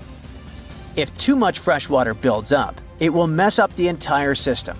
And once it collapses, there will be no reversing it, even if the climate later cools down. Scientists have seen two big warning signs. First of all, the warming of the ocean off the US East Coast, which suggests the AMOC is already slowing down. Plus, there's a cold blob of water south of Greenland. It might be a sign of the weakening of the ocean current, and that's exactly what happens before the system fails. What would happen if the AMOC fully shut down? Europe would enter an ice age. The AMOC plays an important role in keeping Europe's winters relatively mild by bringing warm water north. If this process stopped, Europe would be plunged into deep winter. London's climate would drop by 18 degrees Fahrenheit, making it feel like northern Canada.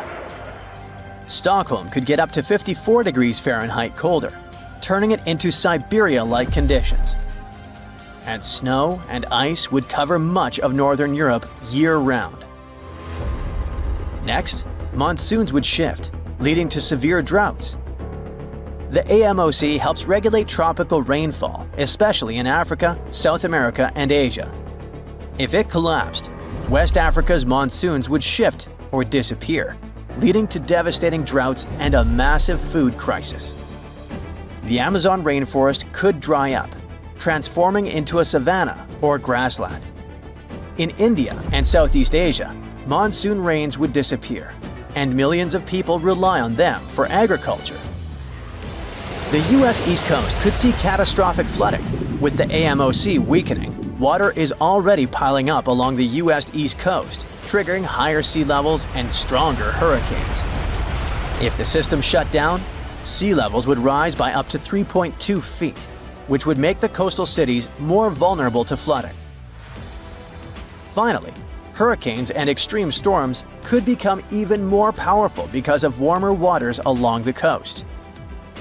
Now, how close are we to disaster? For thousands of years, the AMOC has remained stable, but recent studies suggest it's weaker now than at any point in the past 1,600 years. Ocean temperatures are hitting record highs, and many researchers believe we are dangerously close to the tipping point. A study published in Nature claims that if greenhouse gas emissions continue at their current pace, there's a 95% chance that the AMOC will collapse before 2100. We've all dreamed of visiting the Arctic and witnessing the natural wonders of polar bears frolicking on ice floes or the aurora borealis dancing across the sky. Well, sorry to break it to you, but you won't find any tourists flocking to Antarctica anytime soon. Why, you may ask? Let's dive into it. First off, where is Antarctica? It's located in the southern hemisphere, specifically at the South Pole. The Southern Ocean surrounds it, and most of the continent is covered by ice, making it one of the most remote and frigid places on Earth. Now, have you ever met someone who's visited Antarctica? Probably not. It's one of the least visited places on the planet, and only a handful of lucky explorers have seen its interior, which is mostly made up of glaciers and ice fields. But trust me when I say the wildlife and scenery are out of this world. Why shouldn't you travel to Antarctica? Well, for starters, the environment is incredibly fragile and can be easily damaged. Plus, there are no native human populations on the continent, so your travels would essentially be like visiting an uninhabited island. And let's not forget that it's also one of the most expensive destinations to travel to. Despite all that, Antarctica is not exactly guarded like a fortress, but there is an international agreement called the Antarctic Treaty. This treaty was negotiated to prevent any unwanted activity on the continent and bans some forms of testing done there by member states.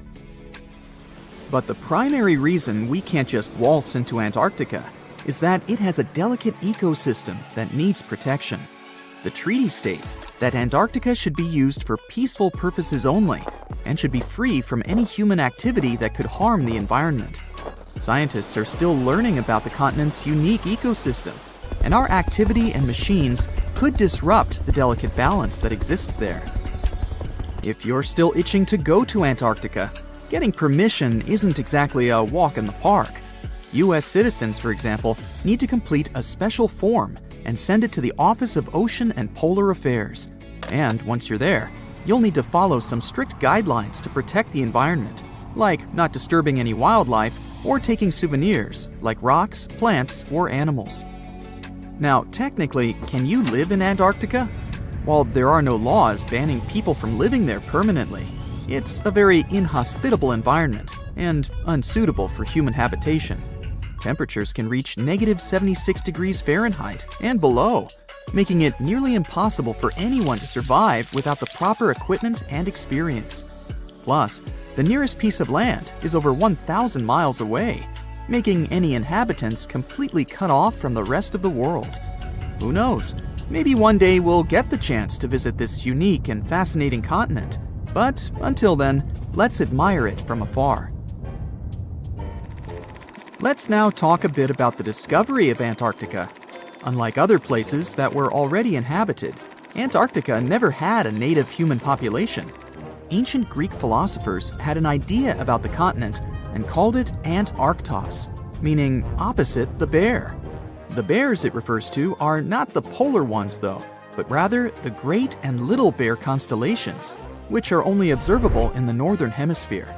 As a result, the term signifies the opposite of the land of the bear.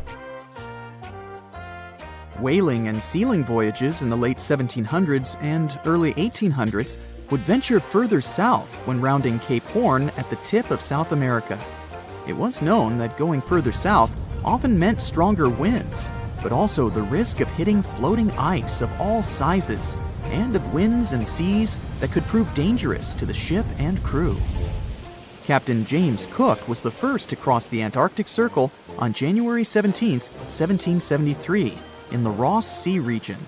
He reached a point further north a year later, and though he didn't sight land, he came to within 50 miles and saw deposits of rock held in icebergs, indicating that a more southerly land existed. The first sighting of Antarctica is widely acknowledged to have taken place in January of 1820, during the voyage of two ships under the command of Captain Fabian Gottlieb von Bellingshausen as part of a 2-year exploratory expedition around the world to discover new lands. The captain's ships were the first to have crossed the Antarctic Circle since Cook. The first undisputed landing on Antarctica didn't happen until much later, on January 24, 1895, at Cape Adare during the whaling voyage of the ship Antarctic, led by Henrik Bull.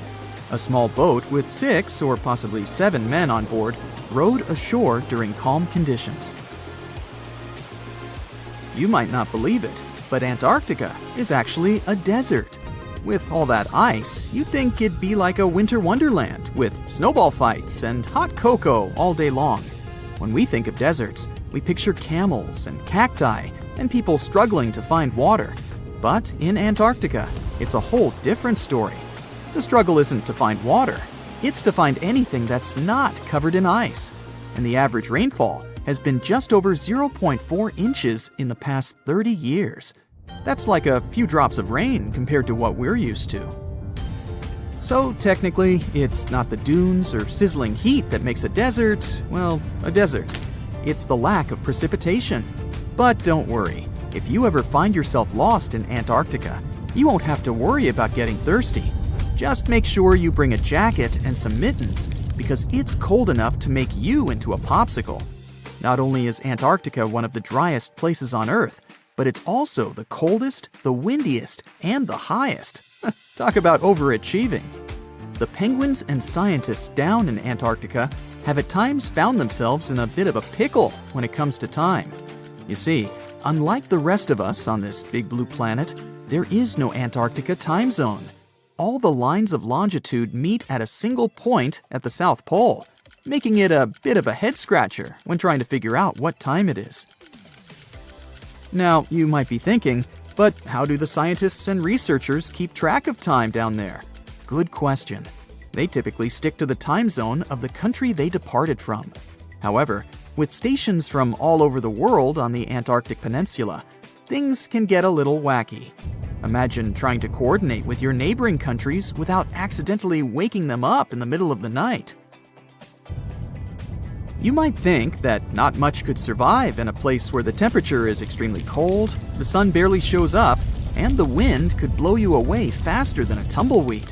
Well, as in many places on Earth, life found a way in Antarctica too.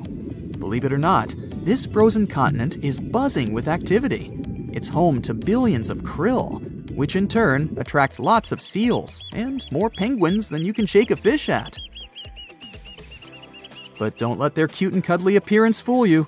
Penguins are the ultimate swimmers, with streamlined bodies that would make Olympic medal winners jealous.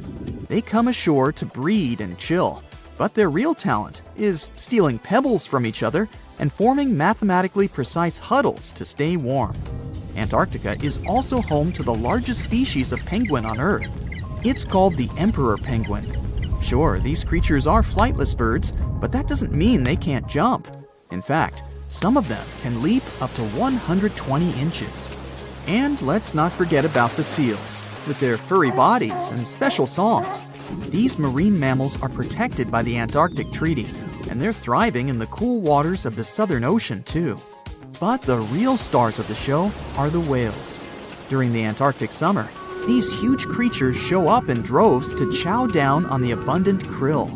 It's indeed like a whale buffet down there. The most exciting accidental discovery I've made in my life was a $10 bill in my old winter jacket. Some folks are luckier though, as they find underground cities from centuries ago or make inventions that turn them into millionaires. Velcro was invented after a routine walk in the woods. Kellogg's Corn Flakes were inspired by a chipped tooth, and Play-Doh saved a business empire from falling by chance. Back in 1998, electrical engineer John Williams found something that looked like an electrical plug sticking out of the ground. He started digging and noticed that it was stuck in a small rock. He found it in a rural location in North America, far from civilization, industrial complexes, airports, factories, and electronic plants. This piece of electronics embedded into a solid granite stone got the nickname Enigmalith and a price tag of $500,000. Some scientists are sure it's a big hoax and not a souvenir left by some visitors from space, as Williams claims. but the finder of the rock wanted to prove that it was a real piece of ancient technology, some sort of an electrical connector. If it's not a hoax, then this little find could be proof that humans, or some other civilization from the past, were way more advanced than we ever thought. They must have managed to invent a way to transmit electricity long before humans in the 19th century. He offered scientists to take a look at this find and establish what it really is without breaking the rock open, but there were no takers. Williams consulted an engineer and a geologist, and both confirmed there were no traces of glue on the electronic component. It hasn't been welded either, so it must be as old as the rock, which is around 100,000 years old, according to geological analysis. Dr. John Kellogg had a philosophy of biological living with regular exercise, massage, plenty of water, zero bad habits, caffeine, and no meat. At the end of the 19th century, he looked over a health institute in Michigan. He once whipped up a mix of flour, oats, and cornmeal. He thought that by baking whole grains at high temps, they'd be easier on the stomach and healthier overall. He baked the mix twice and first made cookies, but a patient chipped a tooth on that version. Then he decided to break it into small pieces. It's hard to pinpoint exactly how Kellogg cornflakes came to be, with so many versions of the story floating around. Kellogg's wife, Ella, and his brother Will both claimed they played a role in creating the flakes, along with several other family members and sanitarium staff. The company lore says that it all went down one night in 1898, when some wheat-based cereal dough was left out too long, fermenting in the process. When rolled out thin, the slightly moldy dough turned into these perfect large thin flakes that got all crispy and yummy in the oven. Over the next few years, Will Kellogg kept tweaking the recipe and realized that corn, not wheat, made even crunchier, tastier flakes. His brand, Kellogg's Corn Flakes, has grown into a multi-billion-dollar company. Swiss engineer George de Mestral once went for a walk with his dog and came back with a concept that would later go to space. Once they got back from the woods, de Mestral noticed that his pants and his dog's fur were covered in the tiny barbs of the cocklebur plant. He examined the burrs under the microscope and noticed that they were shaped like tiny hooks that stuck to loops on clothes and fur. He decided to recreate that natural tech to design an extra strong fastener, one with many practical uses. He was testing different materials for his invention for so many years and finally settled on nylon. He also needed to design a special type of loom that could weave the fibers in the right size, shape, and density. It took de Mestral a total of 14 years until he introduced the world to Velcro, which means velvet and hook in French. De Mestral was hoping his invention would replace the zipper on clothes, but the fashion world found Velcro cheap-looking and unattractive. But NASA didn't think so, and used Velcro for astronaut spacesuits and helmets in the 1960s. Now, Velcro is used everywhere, from footwear to toys to airline seat cushions. Before the middle of the 20th century, most homes were heated with coal. It left soot throughout the house, which was especially visible on wallpapers. Kutal Products was the largest company that sold wallpaper cleaner, but in the 50s, more and more people switched to gas, oil, and electricity, and the sooty buildup problem was mostly solved. The owner of Kutal Products was trying to save his business. Meanwhile, his sister-in-law read that wallpaper cleaner could be used to make holiday decorations.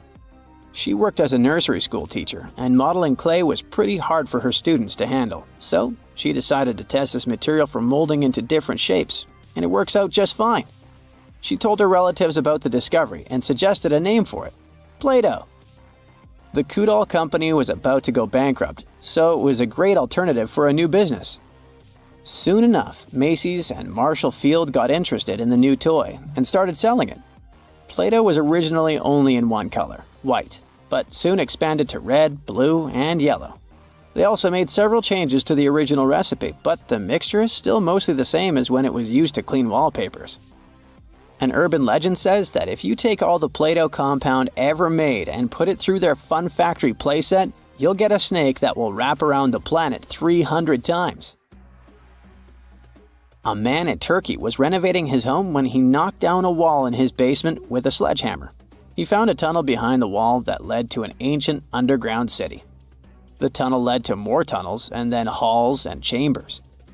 It turned out to be a whole underground complex with 18 stories and without a single inhabitant, abandoned a long time ago. It was the city of Derinkuyu, built thousands of years ago, a home for up to 20,000 people.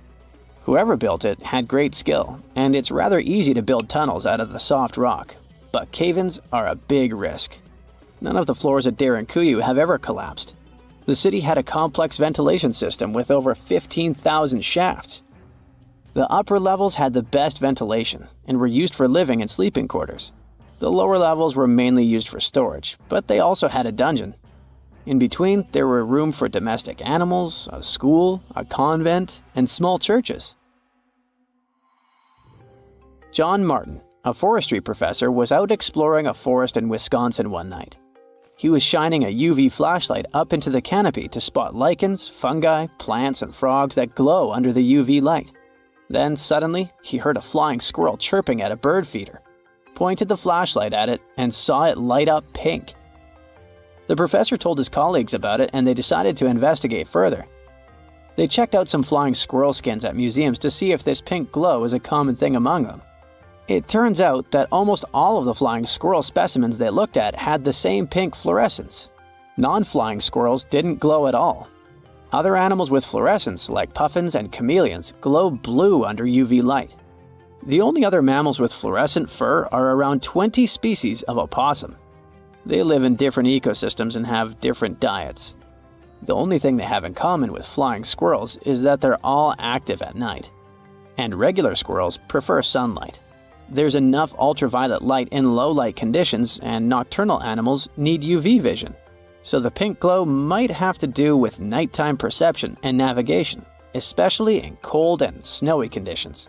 Or it could be a way for male flying squirrels to attract prospective mates. It could be a sort of mimicry. If you walk through this small stone doorway in Hierapolis, Turkey, you might never come back alive. Back in ancient times, people thought it was some sort of portal to the underworld. Romans would go in carrying perfectly healthy bulls, but after a few minutes, they would watch these animals collapse as if hit by some mysterious force. But what's even weirder is that nothing happened to people. They could walk in and out just fine. Now, recent studies might have an answer for these eerie happenings, and it all has to do with people's heights. The gate, known as Plutonium, named after Pluto, the deity of the underworld, is a stone doorway leading to a small 32-square-foot cave. But the real danger is what is going on beneath it. Hierapolis is a super active geological area, and there's a big crack under the city that constantly emits volcanic carbon dioxide, which comes up as a visible mist. During the day, the sun dissipates the gas. At night, the gas forms some kind of a carbon dioxide lake on the sheltered arena floor. At dawn, you need to get out of there before it's too late. This whole place can turn particularly life-threatening right before the sun rises, when the carbon dioxide concentration, about 15 inches above the arena floor, reaches 35%. That means birds, bulls, and even humans can suffocate and pass away in just a couple of minutes. But there is a scientific reason that explains how Romans could get out of there unharmed. The carbon dioxide concentration drops quickly with height, so animals perished while their handlers, being taller and standing up, could walk out and breathe safely. Most people can't stay inside the Begarn fort after sunset.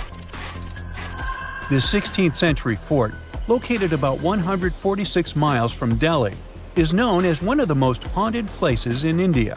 During the day, the area is bustling with visitors who can walk through the main gate of this once grand fort city and check out the ruins of temples and palaces. But they will also see this big sign at the gate that dramatically warns everybody that all access is strictly forbidden after dark. That's probably because at night, according to locals, women can be heard screaming and crying in that place, along with the sounds of bangles breaking and strange music. Others have reported seeing shadowy figures and flashing lights among the ruins, or even smelling a strange perfume floating around. Yawata no Yabushirasu is one of Japan's most restricted forests, located in Ichikawa. The forest itself is a small area, covering just a little more than 40 square yards, and it is mostly a thick patch of mosu bamboo. Its location next to a parking lot and modern buildings makes it seem less intimidating, but don't be mistaken by its appearance. Since at least the 19th century, people have said that anyone who enters this forest is bound to disappear and never be seen again. So, as soon as you arrive, a sign near the forest tells you about its history and the curse believed to be linked to it. Some rumors suggest the creepy presence of an ancient samurai lord walking around. Other legends say that the forest hides a bottomless pit filled with poisonous gas. Whether these stories are true or not, today, the area is enclosed by stone walls, and entry is still strictly prohibited. In a valley called the Dark Entry Forest in Connecticut, you will find Dudleytown, but you definitely shouldn't go inside. Not only has the land been private property since the 1920s, but it is also known as one of the spookiest places on Earth. This place was first settled in the early 1740s, and many of the original settlers were from the Dudley family. That's why it's called Dudleytown. There's a local rumor that the town's founders were descended from Edmund Dudley, an English nobleman who lost his life for treason. The legend says this curse followed the Dudley family all the way across the Atlantic to America, and their misfortune is said to be responsible for crop failures, mental problems, and several tragic incidents in the village. Again, it is all just rumors, since historians haven't found any real evidence to support these claims. Still, the pitch-black surroundings and the eerie Blair Witch Project vibe going on in that place fueled ghost stories in the 1980s. This led to many cases of vandalism in the following decade, and because of that, the landowners closed the area to the public. This old abandoned building used to be the fancy palace of King Farouk's family, who was the penultimate king of Egypt back in 1936. After his family members passed away, the palace was turned into a morgue. Locals say that today, the whole place is super creepy and off-limits. Some people have reported seeing light bulbs flicker and shadows move around, making strange noises. Once, a group of kids allegedly went inside and totally freaked out when they found all the doors had suddenly disappeared, leaving them in complete darkness. They had no choice but to start screaming for help. This Hawaiian island has been off-limits to people for over a century. It's called Ni'iau and is the smallest inhabited island in Hawaii, covering around 69.5 square miles. It has around 84 residents. The island doesn't have cell phone service, paved roads, or power lines, just solar panels for electricity. A single family has privately owned the island since 1864, when a Scottish farmer bought it for $10,000, which would be around $250,000 today. The island has stayed in the family, passing down to its descendants, the Robinsons. They have kept it private ever since, so access is highly restricted and basically by invitation only. The Erdstall tunnels are a network of about 2,000 mysterious underground passageways mainly found in Central Europe, especially in Austria and Bavaria. These tunnels are usually narrow and cramped, often just wide enough for one person to squeeze through at a time, and they are believed to date back to the Middle Ages, as far back as the 12th century. What's really puzzling about these tunnels is their purpose. Despite a lot of research, nobody really knows why they were built. There is a theory that they were used for storage, but since many of them are below the waterline and occasionally get filled with water, that doesn't seem very practical. These tunnels have very light, almost claustrophobic sections and sudden drops, which doesn't seem practical for other straightforward uses like escape routes, hiding places, or even spiritual purposes. To make things even more mysterious, there is a complete lack of artifacts, which makes it even harder for researchers to figure out what these tunnels were really for. Since 2019, adventurous people can get arrested if they try to climb this rock. Uluru, also known as Ayers Rock, has been off-limits because it is now considered a sacred site for local communities. But the fact that it is also extremely dangerous probably played a big role in the decision to close it off to visitors. This rock is 1,142 feet high, which is about the height of an 80-story building. The climb to the summit can be very slippery, and high temperatures, which can hit 116 degrees Fahrenheit in the summer, have led to people passing away from dehydration and heat-related issues. Something even creepier happens at the top of the rock right after storms. When it rains, small tadpole-like crustaceans called shield shrimp hatch in temporary waterholes and rock pools on top of Uluru. These extraterrestrial-looking creatures are about 3 inches long, and they spread their super-resilient eggs everywhere. When enough summer rain comes, they hatch and go wild, feeding on microorganisms and bacteria in the water. How these strange creatures end up in the fleeting pools on top of Uluru is still unclear, but the most likely explanation is that their eggs might travel there with the wind. Tartessos, a mysterious, highly developed society that once flourished and then, without any warning, suddenly disappeared. Moreover, before they were completely gone, they performed some strange rituals, as if they were trying to save themselves from something. But what happened to these people? Let's try to find out. Let's go to the southwest of Spain, to about 2,500 years ago. Once, there was a beautiful city here, a trade center of Tartessos. Imagine the temple in the middle of a deserted town. A breathtaking, monumental 2-story building. There's a thick smell of frying meat in the air, and the smoke from its frying rises high into the sky, covering the patterns of the sanctuary. The sun has already set, and it's time to prepare for the ritual. We enter the ancient monumental hall. Inside, hundreds of people gather around a long wooden table lined with delicate ceramics and bronze bowls. They feast and drink. These people have much more fun than the animals outside the building. These animals are being prepared for the ritual. Horses, cows, pigs, donkeys, even dogs. All of them were brought here to appease the deities. And what happens after the ritual itself is even crazier.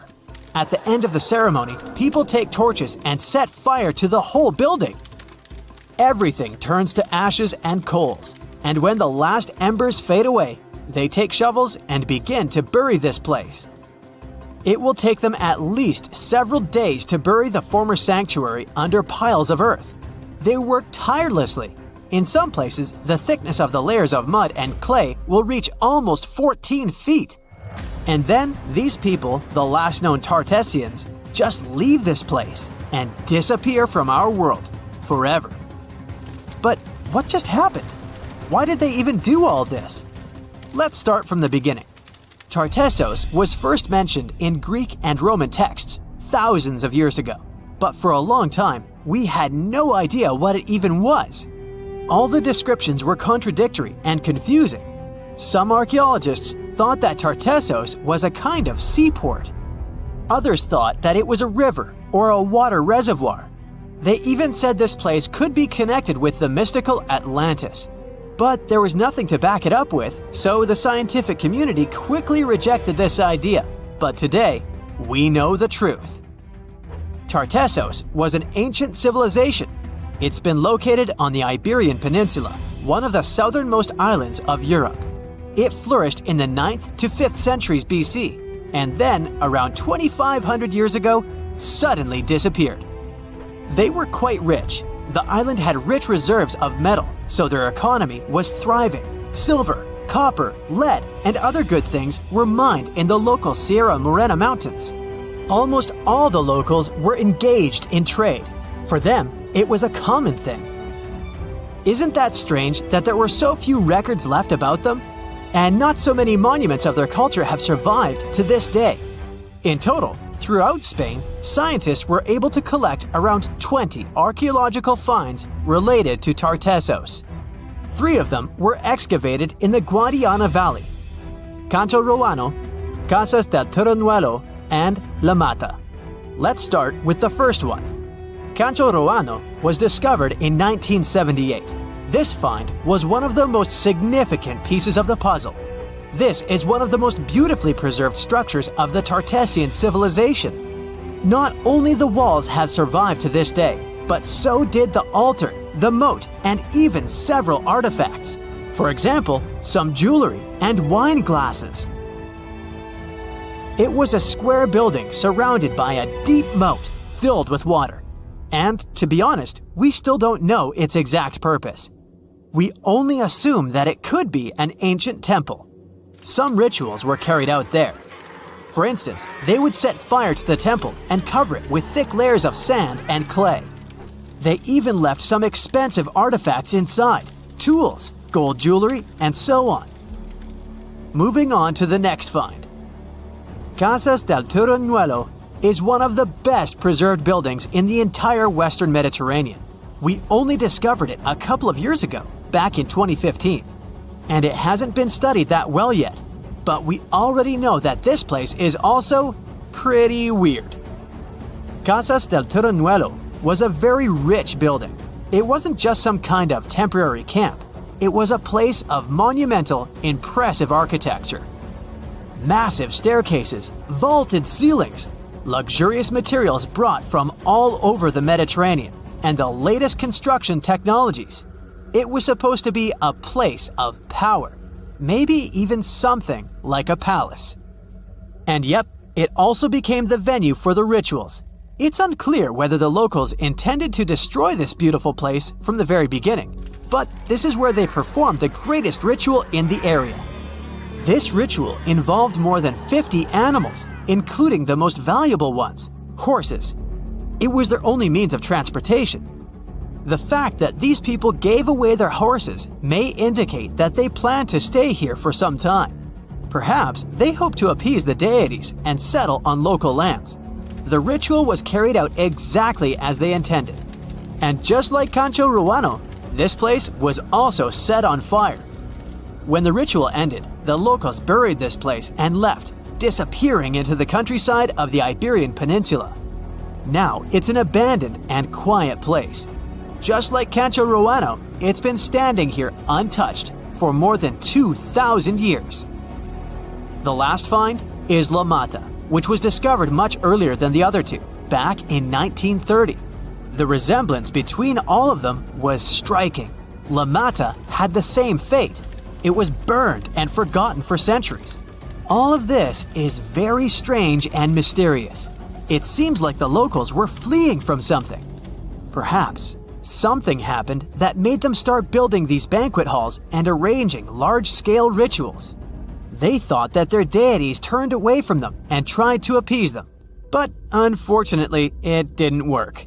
As a result, they were forced to leave their temples and soon disappeared altogether forever. And by the way, why did they disappear at all? Well, this is another mystery of this civilization. One of the most important questions is, did they know that they were going to disappear? Or was it something unexpected? Did they suffer some kind of sudden catastrophe from which they were trying to escape? Or something else? Scientists have several theories on this. The first theory says that there may have been several major earthquakes and subsequent tsunamis in this region. These natural disasters destroyed local settlements and severely demoralized the survivors. Perhaps they were looking for salvation from this. Another theory is that there were some problems with trading. Since they were rich in metal and lived off their economy, any problems in it could lead to big troubles. If they had some kind of mining crisis, then relations between different nations could worsen greatly, and things could get pretty nasty. The truth probably lies somewhere in the middle. The most current theory says that around the 6th century BC, a large-scale tsunami hit the port. This greatly damaged the economy, which worsened the relationship between Tartessos and its neighbors. In any case, this seems to be speculation. This place is like a dream come true for archaeologists. It stores a huge amount of information and secrets that we have yet to unravel. The Tartessians had no idea that by burying their artifacts, they were making a real gift to the scientists of the future. And while scientists continue to study them, we can check out the stuff they have already discovered. History lovers can see Tartessian tools, horse figurines, and decorated ivory in the Archaeological Museum of Badajoz. Let's hope that in the future, scientists will learn more interesting things about this civilization, and we'll finally find out what happened to them. The unanswered mysteries surrounding ancient civilizations have been a source of inspiration for many conspiracy theorists. In fact, some of these mysteries are so interesting that many of us either already believe them or would like to. One thing is for sure though, none of those thousands of conspiracy theories have ever been, what's the word? Oh yeah, classified. Or have they? We're all aware that the CIA has done some questionable things throughout history for the sake of national security, but you wouldn't expect a book to be both a national and international threat. The CIA recently declassified parts of a book that talks about lost ancient civilizations and the catastrophic events that made them vanish thousands of years ago. This mysterious book was written in 1963 by a guy named Chan Thomas, and it was going to be published by Emerson House in 1965 until the CIA got involved. For some mysterious reason, they classified the book, and it was never released to the public until recently. But here's where it gets interesting. The book was declassified in 2013 due to the Freedom of Information Act, but it wasn't released to the public until 2016. And what was released truly raises a few questions. The original version of this document was 284 pages long, but the PDF essay that was released was heavily censored, with just 57 pages, which makes it 1/5 of the whole document. The pages were edited before they were released to the public in such a way that you wouldn't even notice that the other pages were missing. Now, no one really knows why this book was classified in the first place, but it has some interesting content from what I've gathered.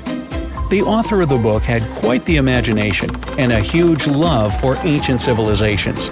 And even though what he had to say is very thought-provoking, some of it is just bizarre. He believes that our planet is locked into a never-ending cycle of pole shifts and Earth crust displacements that are responsible for the mass extinctions of many civilizations which existed more than 6,000 years ago, even before the Sumerians. He believed that these events caused more damage to the Earth than meteors, and he bases this theory on a few artifacts that exist around the world, but weren't really noticed until recently. But I'll get into that in a bit. Those mass extinctions that the book talks about include the end of the Ice Age, when huge 2-mile-thick ice sheets disappeared from northern Europe, Northern America, and Canada, and caused 100 species to go extinct. And here's how the author illustrates his hypothesis. He believes that there was a geomagnetic pole shift which caused catastrophic changes to both the atmosphere and the Earth's crust, resulting in the extinction of many civilizations over time. Now, even though the geomagnetic pole shift is a real thing, it doesn't just happen overnight. It happens really slowly, only about every few 100,000 years, according to scientists. But it's a bit more complicated than it sounds. It is a well-known fact that the North Pole is somewhere above Alaska, and the South Pole is close to the middle of Antarctica. Now, these are the geographic poles, and they'll always be north and south. However, the Earth's magnetic poles flipped a few 100,000 years ago. So, if you had a compass, let's say 700,000 years ago, it would instead point south and show you the Antarctic. But the author of the book has a different theory. He believed that the flip of the north and south magnetic poles doesn't happen every few 100,000 years, but every 12,000 years, and that this flip occurs in just a few hours, causing a catastrophic apocalypse. He thinks this happens as a result of an explosion inside the Earth's core. This explosion causes the magnetic poles to flip, but it also causes the Earth's crust to move. According to the book, due to these catastrophic events, a lot of the Earth's continents that were submerged underwater rose above sea level in just a few hours. Now, here's where it gets interesting. The author also states that the Peruvian Andes were beneath the ocean before the last pole shift. And even though it seems far-fetched, since the Andes are approximately 22,000 feet above sea level, there was evidence to support that claim in the late 80s. Scientists found whale bones and fossils that are said to be millions of years old on top of the Andes and the Himalayan mountains. It's also suggested in the book that the deep freeze the Earth went through during the Younger Dryas event caused the Gulf Stream to be disrupted, and he points to some interesting evidence to support that theory. frozen mammoths were found trapped in blocks of ice with food still in their mouths. Now, this is a true mystery, because freezing cold weather is in their nature, and they were among the few animals that could truly survive in the Ice Age. So, what could have caused them to freeze so quickly? Kinda makes you go, doesn't it? The document describes the Great Pyramid of Giza as a true enigma as well. The Pyramid of Giza is made out of 2.5 million stone blocks that are placed on top of each other with great precision. It's close to 750 feet wide and more than 450 feet high. To this day, we're still not able to explain how it was constructed, and it's quite difficult to understand the internal design as well. On the inside, the pyramid has no similarities to the other pyramids, and, despite popular belief, there were no mummies found in any of them. If you think that's a bit weird, wait for the next one. There are absolutely no hieroglyphs found in any of the pyramids, and that goes both ways. What do I mean? There are also no pyramids, or anything that resembles a pyramid, in any hieroglyphs either. Mr. Thomas believes that the pyramids were created hundreds of thousands of years before the Egyptians by a civilization that went extinct. Speaking of civilizations, in his book he even mentions the Greeks. He claims that in Greece, there was another ancient race of people that went extinct as well. He claims they were extremely tall with blue eyes and blonde hair, and had access to advanced technology that the Greeks couldn't have known about in their prime.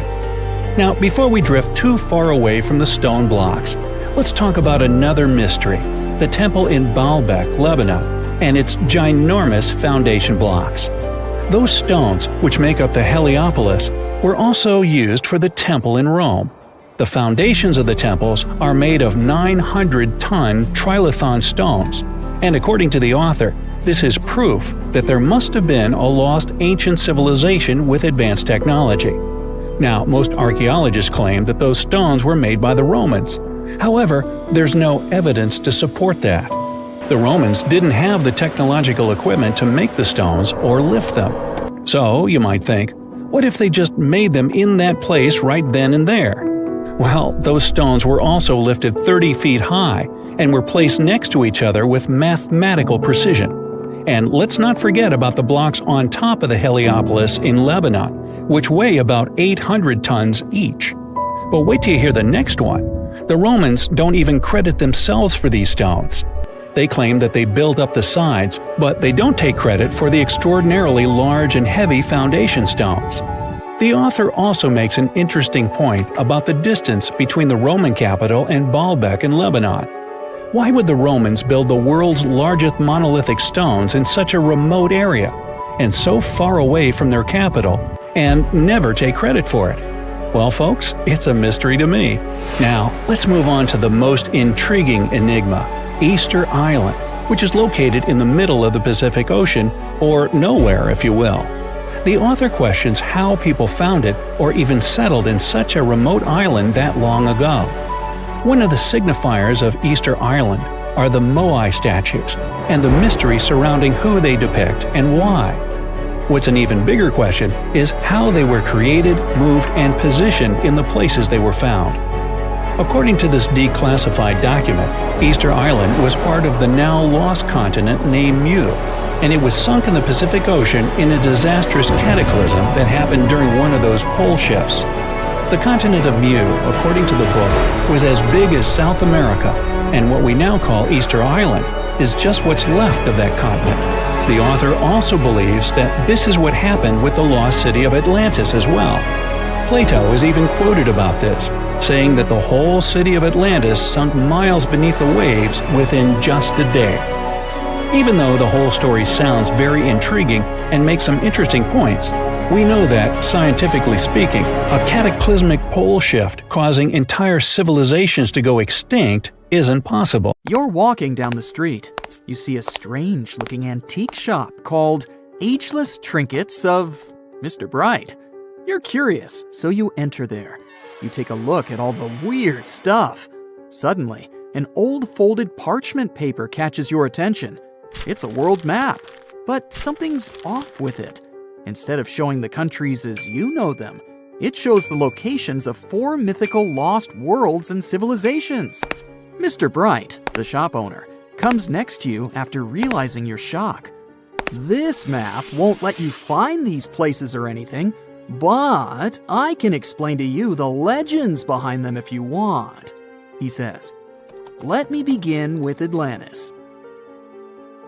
You might know it as Aquaman's underwater kingdom, but Atlantis, the fictional island, was actually first introduced in 2 of Plato's works. According to him, Atlantis was a highly advanced civilization that existed about 9,000 years before his own time, and its story had been passed down by poets, authors, and others. He wrote about Atlantis and its citizens to give a moral lesson and to teach about the dangers of arrogance, as well as the eventual downfall of those who are after too much power. In his dialogues, Plato stated that Atlantis was a great and powerful empire that was respected in all parts of the world. It was founded by beings who were half deities and half human, and became a great naval power after a while. Being an island filled with gold, silver, and other precious metals certainly helped their case. But besides that, it was also known for its breathtaking architecture and state-of-the-art technology, as well as its countless rare and exotic wild animals. Atlanteans were proud of their great achievements and the perfection of their civilization, but their excessive pride was going to bring their downfall. They believed they were so superior that they could gain control over any nation. This led them to launch a series of invasions. They conquered many of the Mediterranean lands, but when it was time to enter Athens, Athenians pushed back with an extraordinary force, so the Atlanteans were finally defeated. Plato stated that deities then got angry at Atlanteans because of how wicked, greedy, and immoral they became. So they punished them by sending earthquakes, which caused Atlantis to sink beneath the sea.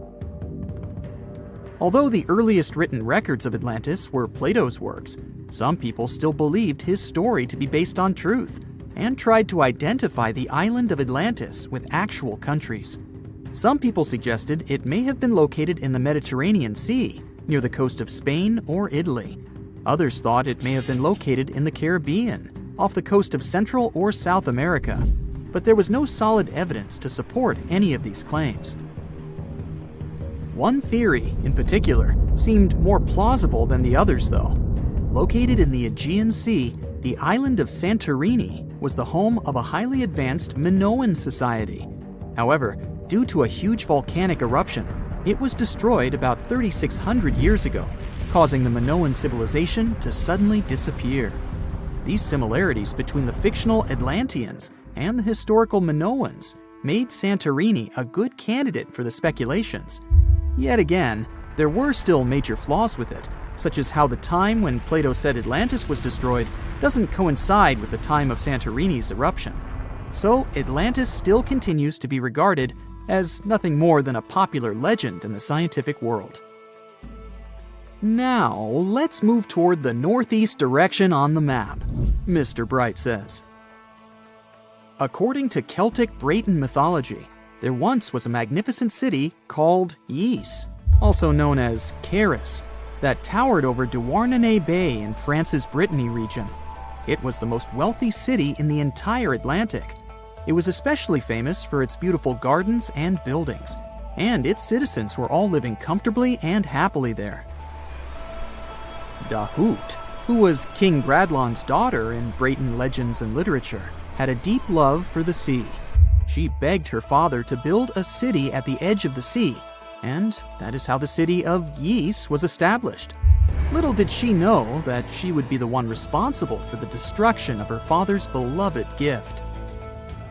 You see, since the city was surrounded by the sea, it needed to be protected by a dike equipped with floodgates, and these gates could only be opened at low tide. And the only one who had the keys to these gates was the king himself. One day, a handsome red knight arrived at the city, but couldn't pass the gates. Dahut was so taken by him that she wanted to let him in. She knew that her father was the keeper of the only key to the city, so she sneaked into his room and stole it from him. Then she gave it to the Red Knight so that he could enter the city and they could be together. However, the Red Knight turned out to be the Prince of Darkness, and he intentionally left the gate open to the raging sea. The waves soon swallowed all of Ys. King Gradlon was able to escape on his magical horse, but Dahut couldn't. She turned into an evil mermaid who lured sailors into the sea. Today, if you go to Quimper, a city in Brittany, northwest France, you can find the statue of King Gradlon riding on his horse. Although the city of Ys is a legend, Brittany coast locals believe that on the days when the waters are calm, you can still hear the tolls of the city bells deep under the sea, if you listen carefully.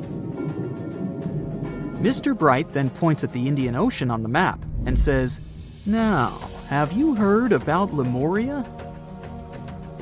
Back in the mid-1800s, a few scientists suggested that there was once a continent that existed in the Indian Ocean, somewhere close to the south of modern-day Sri Lanka. The first one to popularize this theory was the British lawyer and zoologist Philip Lutley Sclater. In his paper, The Mammals of Madagascar, he stated that he found lemur fossils in India, and not in Africa. However, this discovery was extremely shocking to him because of the fact that lemurs' original homeland, Madagascar, is much closer to Africa. He proposed that this was possible only if some larger continent connected the two once. He stated that this continent must have eventually sunk to the ocean floor. He then named it Lemuria, and hence the theory was born. People who came after Sclater took his theory a step further and thought that Lemuria was also the home of an extinct race of humans called Lemurians, who had 4 arms and enormous bodies, and were also the ancestors of modern-day humans, as well as lemurs.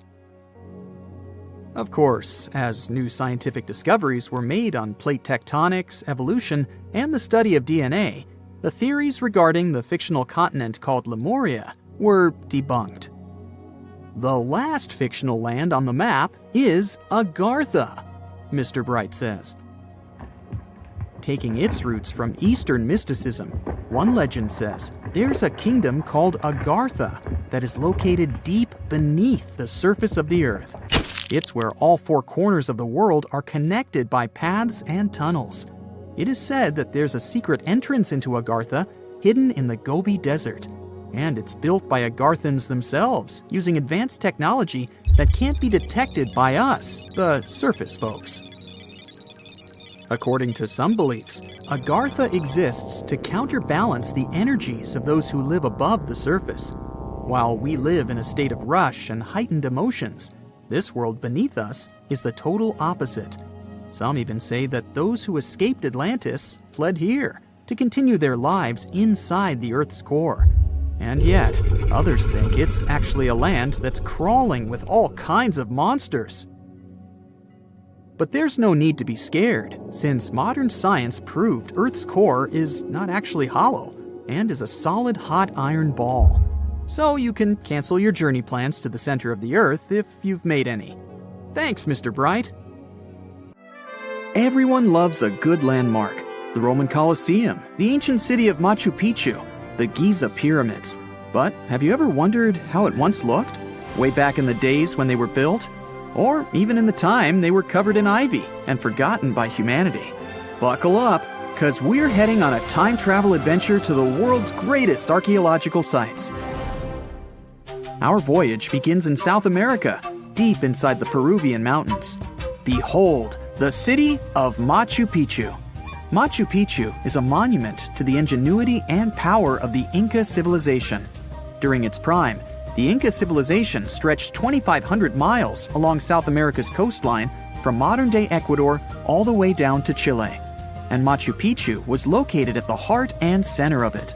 The historic site was constructed at around 7,000 feet above sea level, more or less around 1450 BCE. The gated city consisted of around 150 buildings made of stone. The Incas managed to build temples, houses, and even a complex aqueduct system to irrigate the entire town. And yes, they did all that without the help of wheels or any instrument made of iron. The housing model is somewhat similar to stone houses we see nowadays, with the difference that the Incas didn't use any cement to stick together the blocks of stone. Yet, they fit seamlessly on top of each other. Not only that, the Incas must have developed a rudimentary yet effective anti-earthquake technology, since, in the event of a quake, the rocks would shake without falling out of place. If Machu Picchu had been built today, it would have cost over $70 million to finish the entire thing. The purpose of the site is still a mystery to many historians. Theories suggest that it could have been built as a ceremonial site, a safety base for the Inca people, or even a retreat for royalty. What we know for a fact is that in the 16th century, 100 years after Machu Picchu was built, its population abandoned it, with tree roots taking over the majority of the site and keeping it hidden from humankind for over 4 centuries. It wasn't until the 20th century that the world was reintroduced to Machu Picchu when a Peruvian farmer led Yale University professor Hiram Bingham III to visit the site. Since then, Bingham and many other explorers dedicated their lives and research to studying the archaeological wonder of Machu Picchu. Now, for the next stop on our time-traveling vehicle, the city of Pompeii in Italy. Pompeii has crowded our collective imagination for many years. The eruption of the Mount Vesuvius volcano in 79 AD and the destruction of an entire city is hopefully not something that will happen again. But I bet you're wondering, what did Pompeii look like on its last day? It took 18 hours for Pompeii's streets, markets, houses, and forums to be buried under millions of tons of volcanic ash. Thanks to some clever scientists, we discovered that the lava and ashes that covered Pompeii on its very last day actually helped to freeze the city in time. Different from ice, the cloud of ashes did not preserve the city intact, but as the items disintegrated over 2,000 years, they left voids under the earth. Archaeologists found that if they filled these voids with plaster, the shape of the buried city would soon reveal itself. And that's exactly what happened. Of course, it was nothing like the bustling city of 12,000 people that had existed for many years before the fateful eruption. Pompeii was a vibrant and rich municipality. The site's ruins revealed that many areas of Pompeii boasted impressive houses, some with balconies, which was a sign of great wealth at the time. And, believe it or not, even some artwork survived the eruption. Archaeologists found well-preserved frescoes and murals of mythological creatures, all indicating that members of the high society lived there. Ruins show the city even had thermal baths and showers made with luxurious materials. Oh, and apparently, the people of Pompeii had amazing teeth. Yes, archaeologists could see even that tiny level of detail from the plaster molds they recovered from underground. Still in the Italian territory, we find one of the world's biggest tourist attractions, the Roman Colosseum. It was built as an amphitheater during the reign of Emperor Vespasian, around 70 AD. It wasn't until 80 AD that Vespasian's son, Emperor Titus, inaugurated the Colosseum. The monument was something to behold, with 157-foot-tall walls, over 80 entrances, and the capacity to host 87,000 people. All social classes and groups were welcome at the Colosseum, and this partly explains why it flourished for so many centuries. During the decline of the Roman Empire, around the 6th century AD, the Colosseum started being neglected and abandoned. The monument was looted, and some of its columns and stones were used to build infrastructure elsewhere. Only 1/3 of the original Colosseum still remains, and if it's big now, imagine what it once was. Greece was home to one of the world's largest empires. At the height of this empire, literally and historically speaking, more or less 2,400 years ago, the Greeks built a citadel known as the Acropolis. The Acropolis, which is composed of historical buildings, is considered to be one of the biggest landmarks of Western civilization to date. Tourists that visit the capital city of Athens today may be faced with yellowish and broken pillars of the Parthenon standing way up high in one of the city's hills. But way back when it was built, between 447 and 432 BCE, the imposing and majestic Parthenon was purely white, as the entire monument was built with gleaming white marble. The statues inside were made of gold. The Parthenon is a 23,000 square foot temple held up by 69 marble columns. The largest blocks of marble are massive, weighing around 10 tons each. And the most surprising fact is that the marble didn't come from Athens, but from a nearby site that stood 10 miles from the Acropolis, known as Mount Pentelicon. Historians intrigued by where the primary material for building the Acropolis came from found tiny and big blocks of marble all scattered around the floor of Mount Pentelicon. There was also a paved road that the Greeks had built to carry the rocks around. But perhaps the most impacting monument of all times is located at the heart of the Middle East, outside the Egyptian city of Cairo. The pyramids are considered one of the 7 wonders of the ancient world. The Giza Pyramid Complex was built as a tomb for the pharaoh Khufu around 4,500 years ago. Between 20 to 30,000 people took part in the construction process. It's composed of 3 pyramids.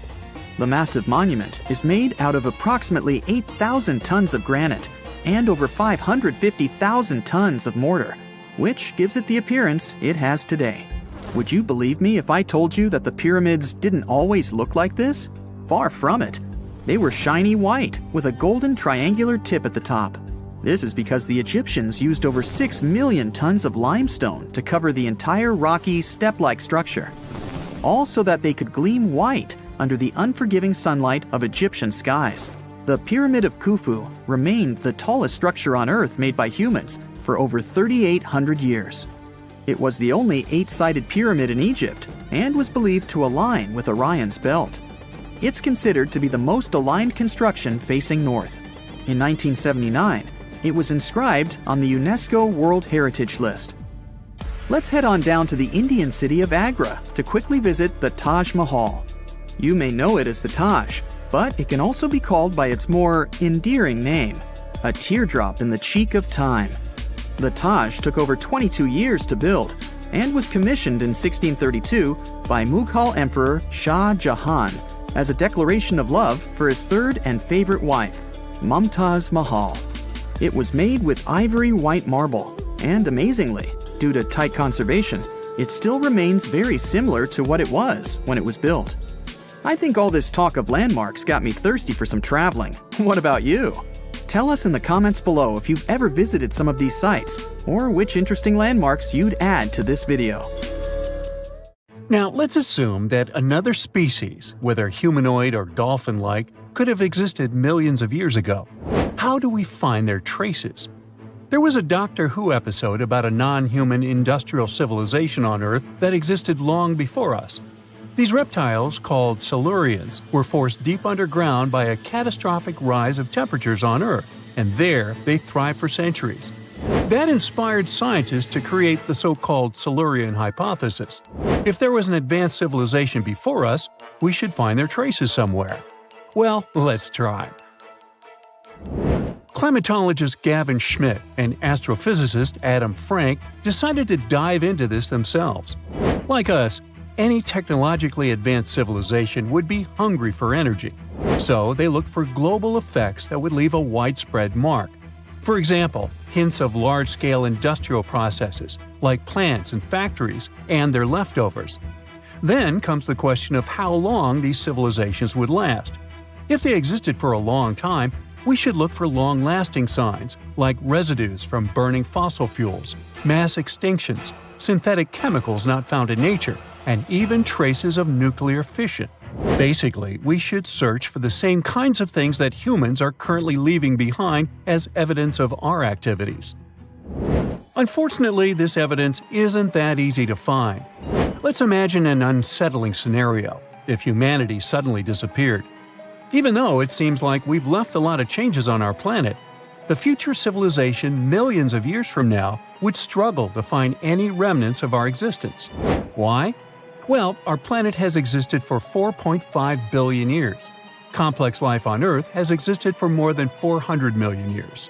Compared to that, our industrial period only lasted around 300 years, and we haven't left any significant traces. Our record of Earth's history is full of gaps, especially the further back you look. The fossil record captures only some things, being very selective and incomplete. On average, one fossil emerges every 10,000 years, and dinosaur footprints are even rarer. Mountains rise, oceans change, and plate tectonics can easily wipe out evidence of entire civilizations. After a couple of million years, chances are any physical signs of a civilization would disappear. In order to find at least something, we have to look for things like odd sediment patterns or unusual isotopic ratios. Also, fossils mostly form in water, leaving us in the dark about creatures on land or in the jungles. So even if there was a technologically advanced society millions of years in the past, and even if they were far more advanced than us, we might struggle to find any clues of its existence. Frank and Schmidt try to understand how we could ever hope to spot signs of them. Discovering actual cities would be the ultimate proof of a Silurian-style civilization on Earth. But Adam Frank isn't too optimistic. Even now, our cities cover less than 3% of the surface, making it easy to miss ancient city ruins. Whether a city survives over tens of millions of years depends on whether the land around it is sinking, getting locked into a rock, or rising, getting worn away by rain and wind. So places like the French Quarter in New Orleans might have a better shot of making it into the geologic record than, say, Haight-Ashbury in San Francisco. When it comes to finding artifacts, the odds are pretty slim as well. No prehistoric iPhone would survive millions of years, fancy glass or not. Finding their fossilized remnants might be a bit more promising, but it's still tricky. Considering modern humans have only been around for about 100,000 years, it's quite possible that we might overlook any traces of an earlier advanced species. There is one thing, though. We could stumble upon their traces in rocks. Our current chaotic era might leave a distinct mark on the Earth's geological history, especially since we're basically experiencing PTM 2.0. I'll get to that in a moment. So they try to look at the changes in the carbon cycle. Humans have been releasing a lot of fossil carbon since the 18th century. This leaves a special mark in the carbon isotope ratio, like a signature that shows the difference between carbon in living things, such as seashells, and carbon in lifeless volcanic rock. Scientists also look for signs in the way sediments are arranged. Large coastal deltas might mean that there were bigger rivers made by folks in this hypothetical civilization. Traces of nitrogen could suggest big-scale farming, where they used a lot of fertilizer. Spikes in metal levels in the sediment could mean runoff from heavy industries. Of course, a single find like that wouldn't tell us anything. Schmidt says the key is to look for multiple signs together. Without clear artifacts, the uniqueness of an event might show in various clues rather than a set of changes linked to a single cause. On a quest for Silurian-style clues, scientists even decided to check the Moon. Some astronomers find it surprising that no one has looked into this before. They even joked about the possibility of dinosaurs building rockets and leaving traces on the Moon or other celestial bodies. These astronomers think that Earth-like planets tend to erase signs of civilizations on their surfaces. So they're exploring the wild notion that these beings might have been space travelers. In that case, remnants of their technology, known as technosignatures, could be lurking not only on our Moon, but also on asteroids, or even buried on Mars. There they might endure for millions or even billions of years. Unfortunately, so far, despite digging into the past 380 million years and examining all suspicious events, the researchers haven't found a clear match for a technological civilization. They don't give up, though. Frank calls for more investigation. For example, we could study how modern industrial chemicals stick around in ocean sediments. This, he believes, could help us identify similar chemical traces in the Earth's history. If there are no traces, why do we even bother to find something like that? This research is based on Schmidt and Frank's recent papers. They were delving into the Anthropocene. It's the proposed epoch dominated by human activities on Earth. It's full of these things called hyperthermals. They're prehistoric events when temperatures on Earth sharply increased over a relatively short time. They're like extreme heat waves from the past. A great example of this is the Paleocene-Eocene thermal maximum, or PETM for short. It happened around 55.5 million years ago and saw a rapid rise in global temperatures. Over 200,000 years, the average temperature on Earth jumped from about 9 to 14 degrees Fahrenheit. We studied these hyperthermals to understand how they occurred, from natural causes or human activities. So, these hyperthermals sparked the genesis of Frank and Schmidt's research. To study them, scientists started examining chemical signals and tracers left in rocks. When doing that, Schmidt and Frank uncovered some eerie parallels between all the climate issues we have today and past periods of rapid temperature shifts. There's a close similarity between the PETM and other hyperthermal events. So all this work isn't just about solving a historical mystery. Understanding our impact on the environment can guide us to finding better ways to live in harmony with the planet and avoid becoming a forgotten species in the future. Our Milky Way is filled with lots of planets that could be just right for life, but we don't know if there are other civilizations out there. Earth is the only place we know of with living beings. About 200 years ago, people wondered if there might be civilizations on Mars. Back then, it was a real question. But once we got pictures from space probes, we decided there wasn't any evidence for it, and that idea got stuck in our minds. Now, it's not even considered a valid topic for serious science. It's seen as kind of silly. But no one has set clear limits on what could have happened on our own planet a really long time ago. So, even if there is no proof, we shouldn't throw away the possibility. Don't forget, it took humanity a while to recognize dinosaurs. Maybe Silurians are just patiently waiting for their time. Rikat structure is a giant formation in the Sahara that looks exactly like a giant bullseye. It's so wide that you can see it from space. Even the CIA got interested in it. In 1965, they planned a flyover looking for geomagnetic anomalies. The findings are still classified. Perhaps the theories are true, and this place is truly the lost city of Atlantis. Now, Atlantis supposedly sank beneath the waves, but recent discoveries are pointing us in a different direction. This is an ancient story that goes far back in time, and Plato was the first to mention it. The place had loads of greenery and a curious structure: 3 concentric circles of land surrounding 2 circles of water. 2 key quotes from Plato's writing suggest that Atlantis might not have been a typical island in the middle of the ocean. Plus, Atlantis had a major influence from Africa and Europe, challenging the idea of it being in the Atlantic. It turns out that the Eye of the Sahara and Atlantis look alike. When astronauts saw the Eye of Sahara from above, they initially suspected a meteorite impact crater, but the rings of the structure matched the layout described of Atlantis. More importantly, the Sahara wasn't always a desert. It turned from a tropical region into a desert around 11,000 years ago. Researchers found evidence of a massive river called the Tamaracet that could have sustained a community. This river flowed toward the Rikat structure, aligning with Plato's description. The Trans-Saharan Seaway ran through the Sahara 50 to 100 million years ago. The sea allegedly destroyed Atlantis around 11,500 years ago, likely due to a rapid rise in sea level caused by the end of the Ice Age. NASA's worldview imagery shows patterns consistent with this theory. Those concentric rings might be a key to unlocking the secrets of our planet's evolution over millions of years. They're shaped by erosion on resilient rock layers, creating a spooky pattern of ridges and troughs. The central peak stands proud at 1,300 feet.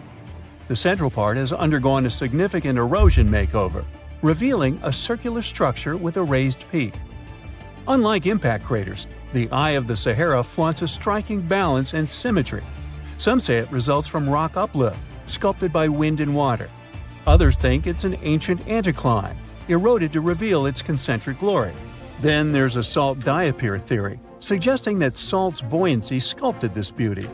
Dating techniques have proved that it formed 541 to 252 million years ago, give or take a million or two. Ancient tools are scattered around the outer rings of the structure near riverbeds. Some older stone tools have also been spotted in the same areas. And still, even though some spear points from the Neolithic period have been found, there aren't many signs that people were living there back then. The area seems to have been used for short-term activities like hunting and making tools. There are other unearthly mysteries that haunt our world. One such enigma is in Norway. The ominous Hessdalen light phenomenon, also known as the Valley of Lights, leaves scientists confused. This valley is 10 miles wide. It's quite isolated, but a peculiar blue box sits high on the hillside, equipped with cameras scanning the valley. The unsettling saga began in the 1980s, when the night sky over Hessdalen erupted with burning fireballs, a recurring spectacle that sent shivers down the spines of those who witnessed it. This wasn't a fleeting occurrence, rather it became a regular thing. Terrified locals reported encounters with these unexplained luminous phenomena, some of which happened near their homes. Unease spread like wildfire. At its peak, there were about 20 sightings every week. The phenomenon made its way into newspapers, magazines, and media worldwide. Soon, people flocked to the valley, hoping to see the lights themselves. In 1984, experts joined the fray, armed with sophisticated instruments like magnetometers, radiometers, and other ometers. What they encountered was mind-bending, lights that defied explanation.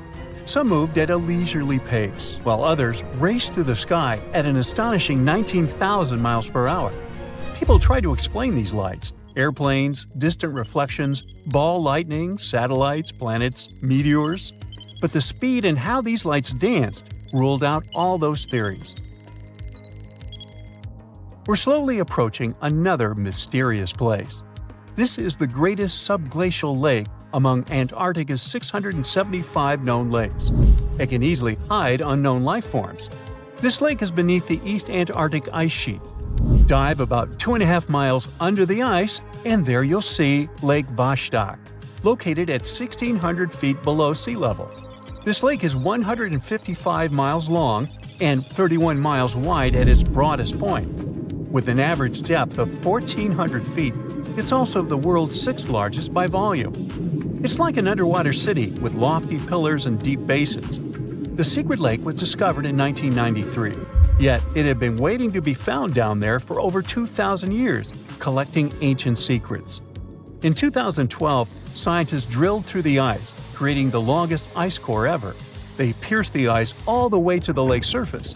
The year 2013 brought an unexpected twist when the tranquil waters erupted during the extraction of an ice core, mixing with drilling fluids.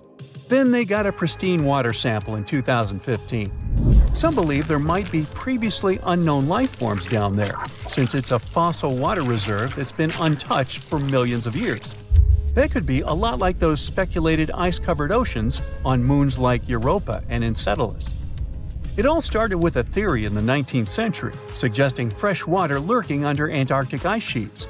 Then, in 1955, seismic soundings hinted at a subglacial lake, and by the 90s, satellite data confirmed Lake Vostok's existence. Now, Lake Vostok isn't alone. In 2005, they found an island in the middle of the lake. Then, two smaller lakes joined the party. They suspect that a secret network of subglacial rivers might link these lakes.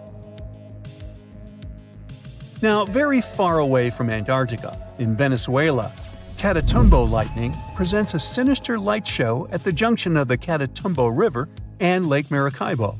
This unsettling lightning phenomenon happens at about 140 to 160 nights a year, going on for 10 hours a day, and can flash up to 280 times in a single hour. The frequency of this lightning show changes with the seasons and from year to year. There was a break between January to March in 2010, causing a bit of worry that it might vanish forever. As the sun sets, winds from the east start picking up speed. This strong wind is called a nocturnal low-level jet, like what you see in the Great Plains of North America.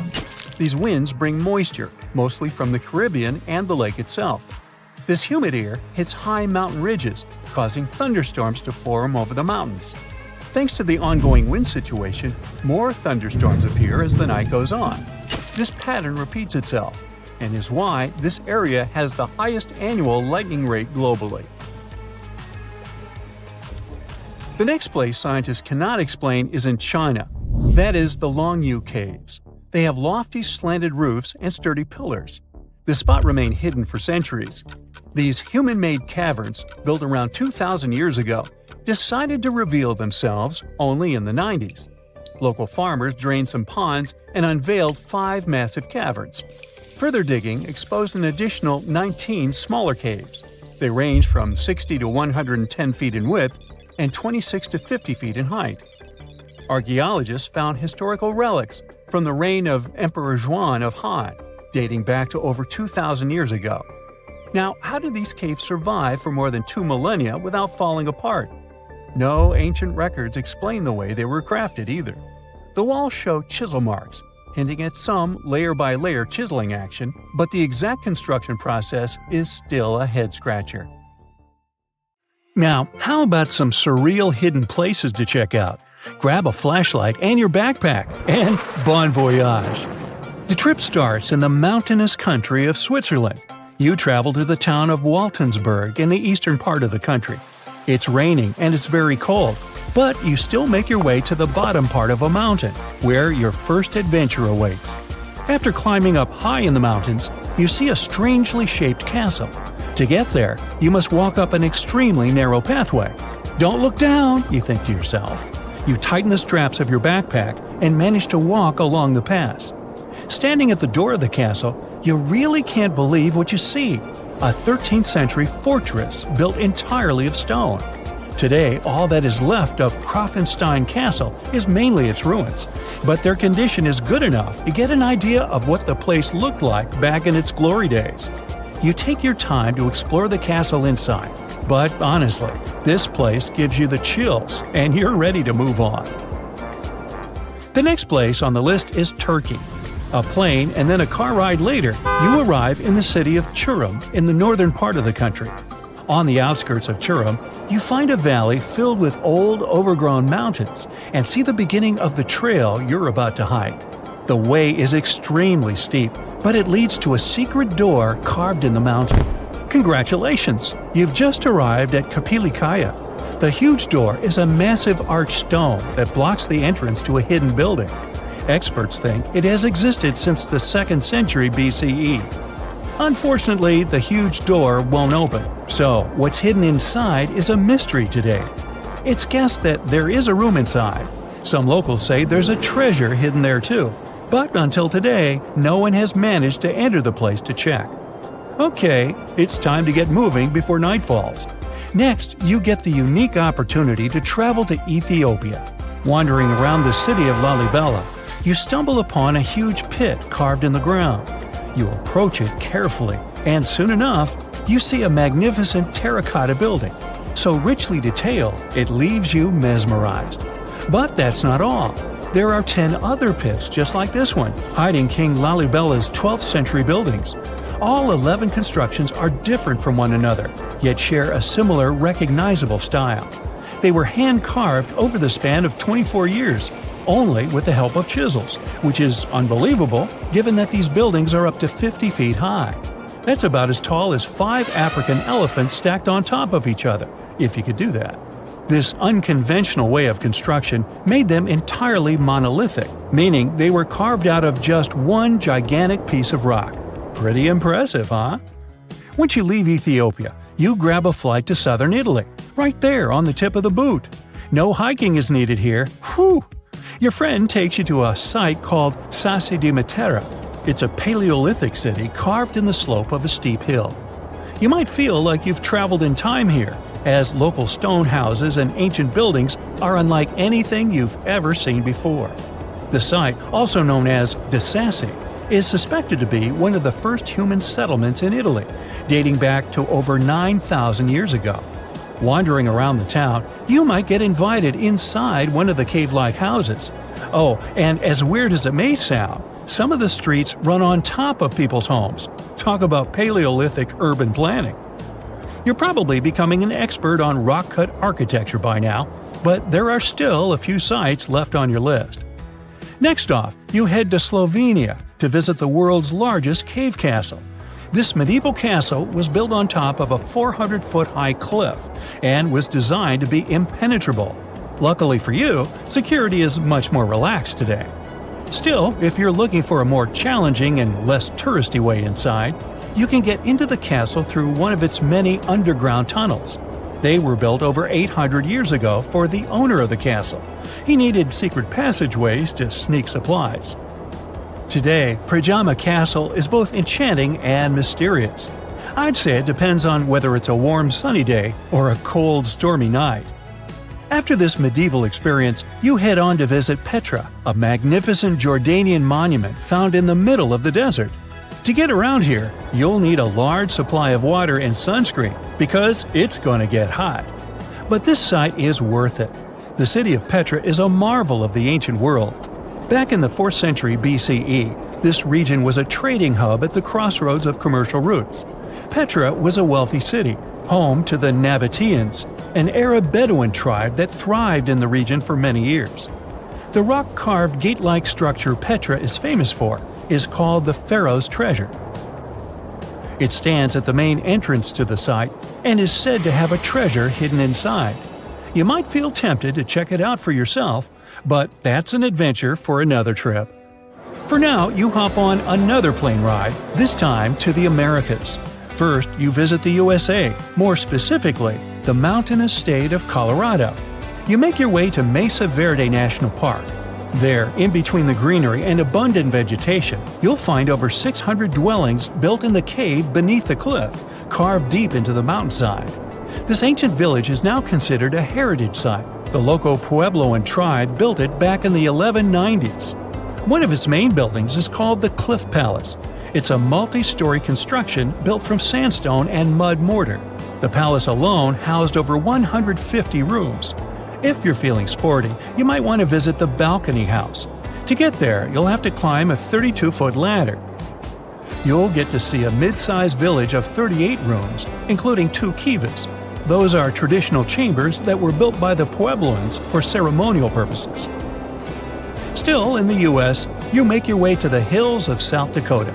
You're there to visit one of the world's most impressive human-made sculptures on Mount Rushmore. What's so mysterious about this place, you might ask? Well, during Mount Rushmore's construction, a 70-foot-long secret tunnel was built behind the head of Abraham Lincoln. The tunnel was supposed to hold all the documents and artifacts important to the United States history. After the designers thought it through, they decided it was better to hide them in a safe box in the floor of the tunnel. The box holds the history of how Mount Rushmore came to be carved, as well as a brief history of the U.S. and the 4 presidents depicted on the mountain. Amazing, right? Now, you're headed down to Machu Picchu, a South American site hidden between the Peruvian mountains. Machu Picchu itself is already a mystery. Researchers still don't know why or even how the ancient Incan civilization managed to engineer the stone-built citadel all the way back in 1450 CE. To get there, you must endure a 3-day hike, reaching the impressive altitude of 8,000 feet above sea level. Or you can get a train, but that's no fun, right? You're here to check on a relatively new discovery. Back in 2010, French engineer David Crespi was taking measurements of the Inca ruins when he noticed a door he had never seen before. It was sealed off by stones. He went back to the site a few months later with an electromagnetic scanner. The scanner, which could detect objects behind walls, showed there were copious quantities of metals behind that sealed door. The researcher contacted the Peruvian authorities requesting to remove the rocks, but they didn't authorize it. As of today, the door is still locked. Whew, this trip was long, wasn't it? Make sure to get some rest, Indiana Jones. Hey, if you think Stonehenge is one of the oldest stone monuments ever, well, let me introduce you to Göbekli Tepe. Buckle up, we gotta travel to Turkey to meet this really old guy. Yeah, he's too old to travel. Jokes aside, Göbekli Tepe, an archaeological site located in southeastern Turkey that dates back to the Neolithic period, around 10,000 BCE. It's considered to be one of the oldest and most significant archaeological discoveries in recent times. The site consists of a series of circular and rectangular structures made of stone pillars. Yeah, it does look like its younger brother Stonehenge. Some of those pillars are decorated with intricate carvings of animals and other symbols. Now, you maybe wonder, hey, why on earth did they make such a fascinating building? What was its purpose? Sorry, I got no answer for that. The purpose of the site is still unknown, but it is believed to have been a ceremonial center for the ancient people who lived in the area.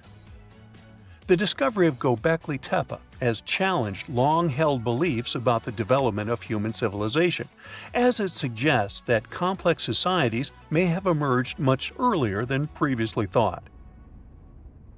Okay, pack your stuff, our travels just started. Next destination, Masada. It's an ancient fortress located in Israel on a plateau overlooking the Dead Sea. Hey, look at that view, spectacular, huh? It was built by King Herod the Great in the 1st century BCE, and it was very smartly built. Within the fortress, there were various facilities such as storehouses, barracks, a palace, and a set of cisterns capable of holding approximately 40,000 cubic meters of rainwater.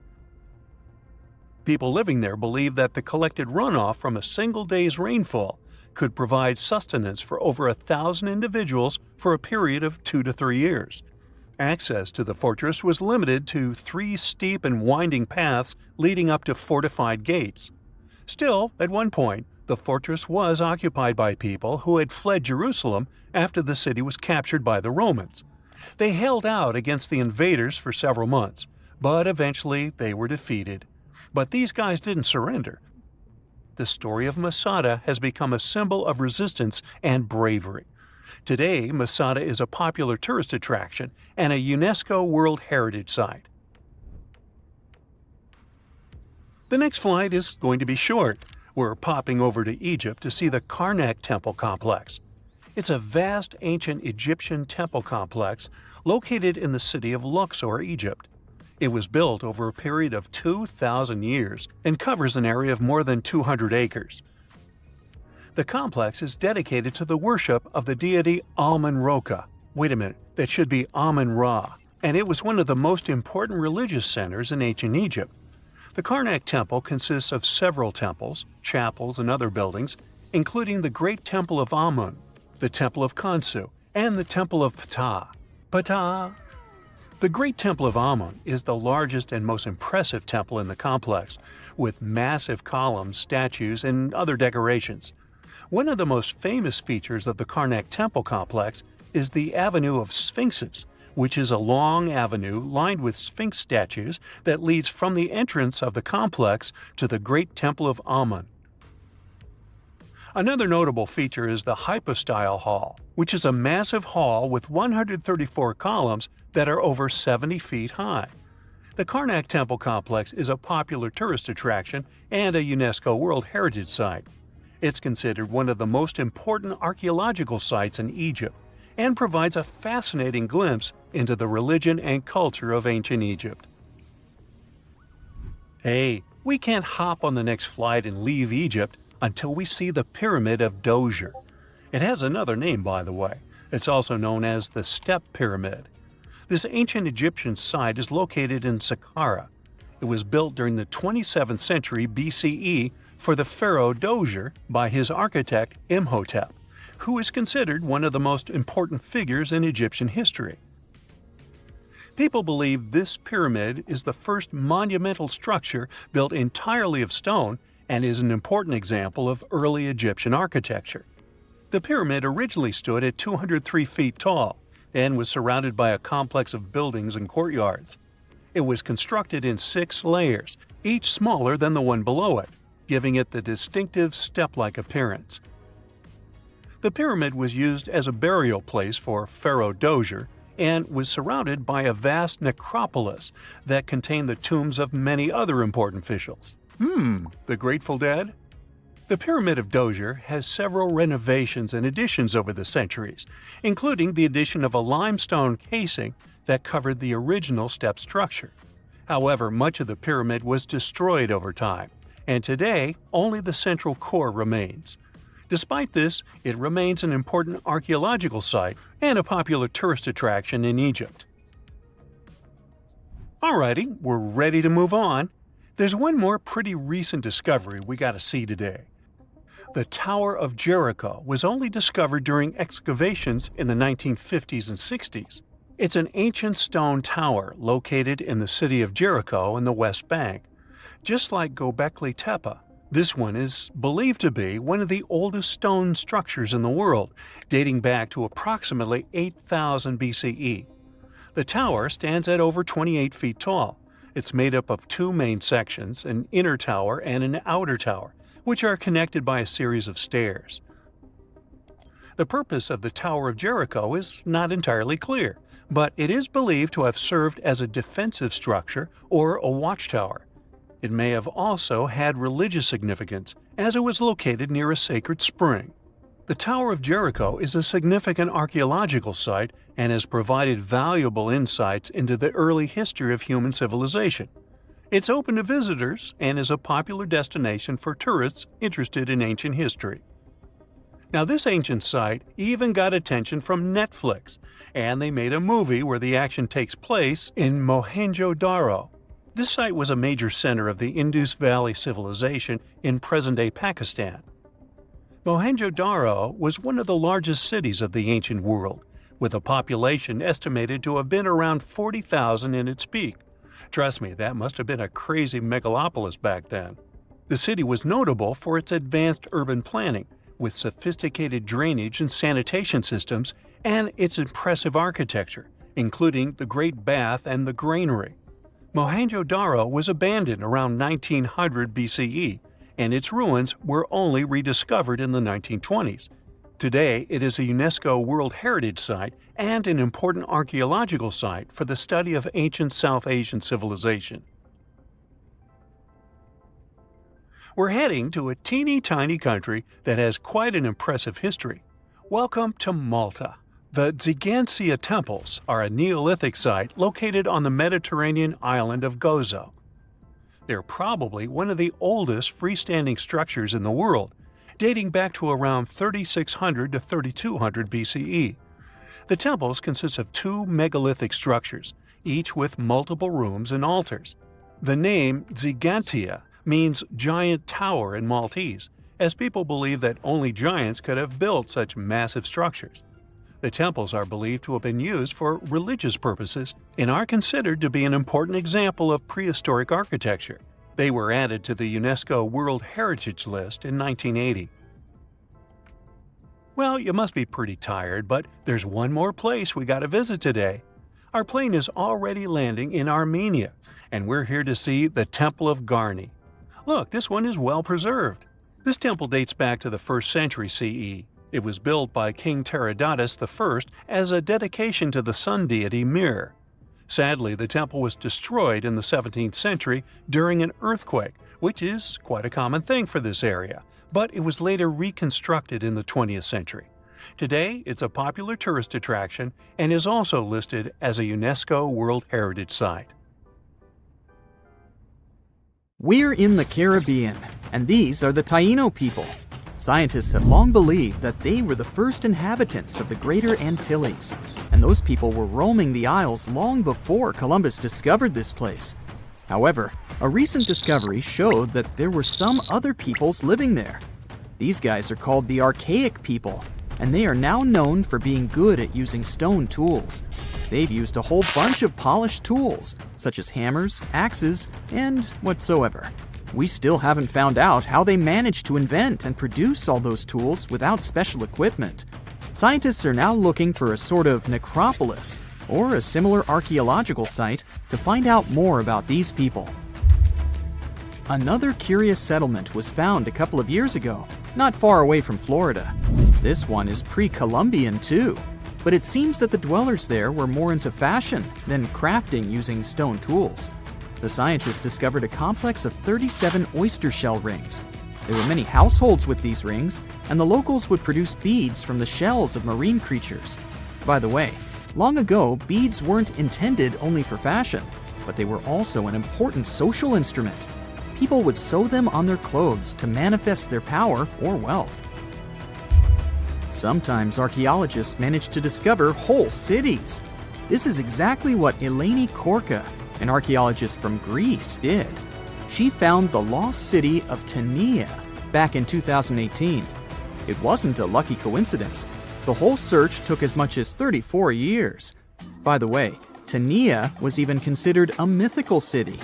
The city of Tania was a Trojan-founded city, and the ancient texts claimed it was incredibly wealthy. Well, seems like the texts were true. The archaeologists found around 200 coins on the site. Some jewelry was found there too. For instance, there was an iron ring with a seal.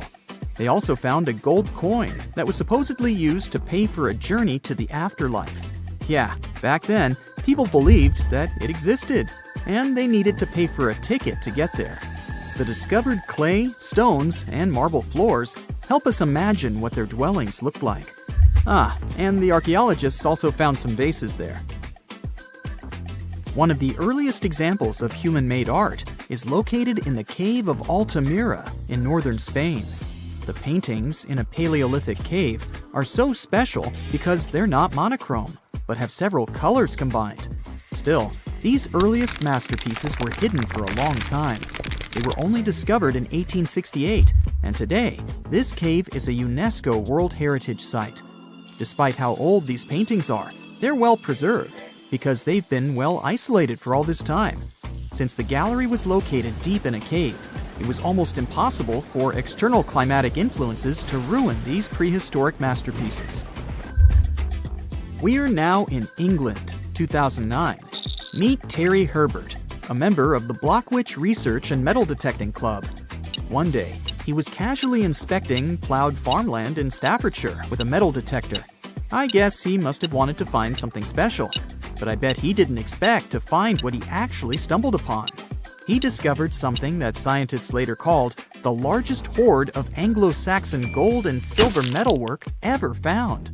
There's a list of items discovered, but if I start reading it to you, it's going to take me a really long time. To make a long story short, the archaeologists found 11 pounds of gold, 3 pounds of silver, and about 3,500 pieces of jewelry. No wonder this discovery is called the Staffordshire Hoard. The Birmingham Museum and the Art Gallery and Potteries Museum chipped in and bought the entire collection for over £3 million. Messages in a bottle are a famous cultural phenomenon we often see in movies, but it turns out this method of preserving letters is quite efficient. This is proven by the Dead Sea Scrolls. Back in the 1940s, Bedouin shepherds discovered 7 scrolls contained in clay jars in a cave.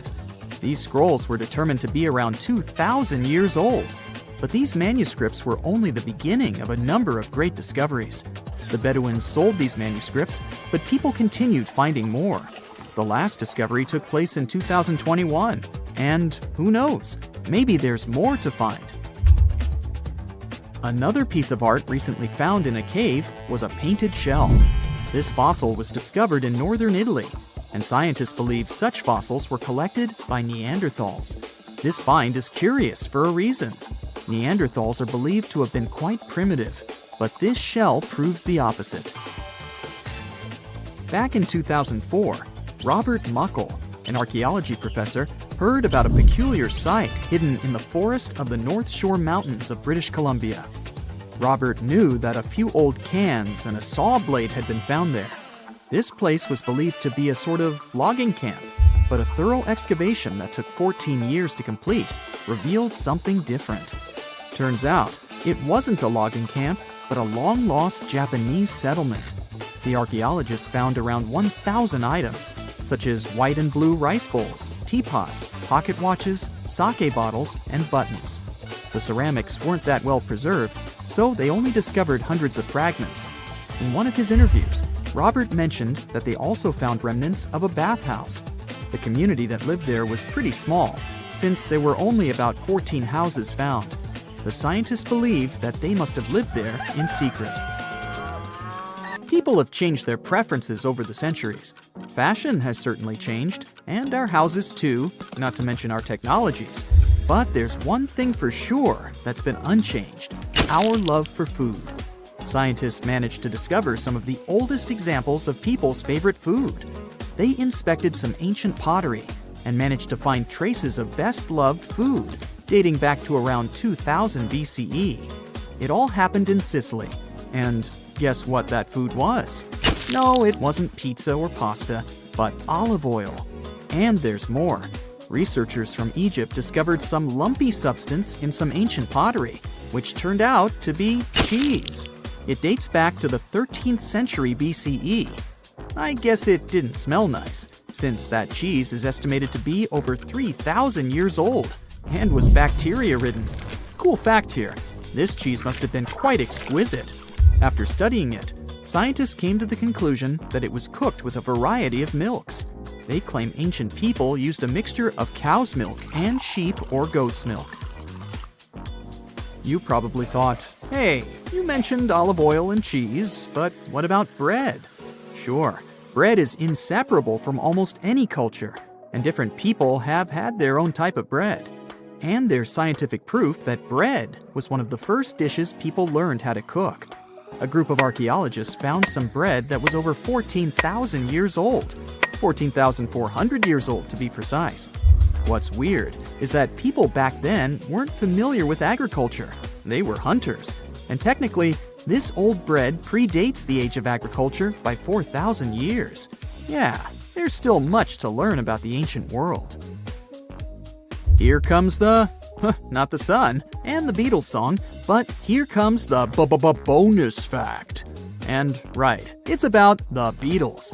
Yeah, I know, they're not exactly new. The band was formed in 1960. But not all of our facts have to be thousands of years old to be cool. Back in 1966, the Beatles did a live performance of their song Paperback Writer on the TV program Top of the Pops. The BBC somehow didn't record the performance, and all the fans were sure it was lost. Nope. Turns out that David Chandler, a fan of the Beatles, recorded the show with his personal camera. It was long forgotten and stored in the attic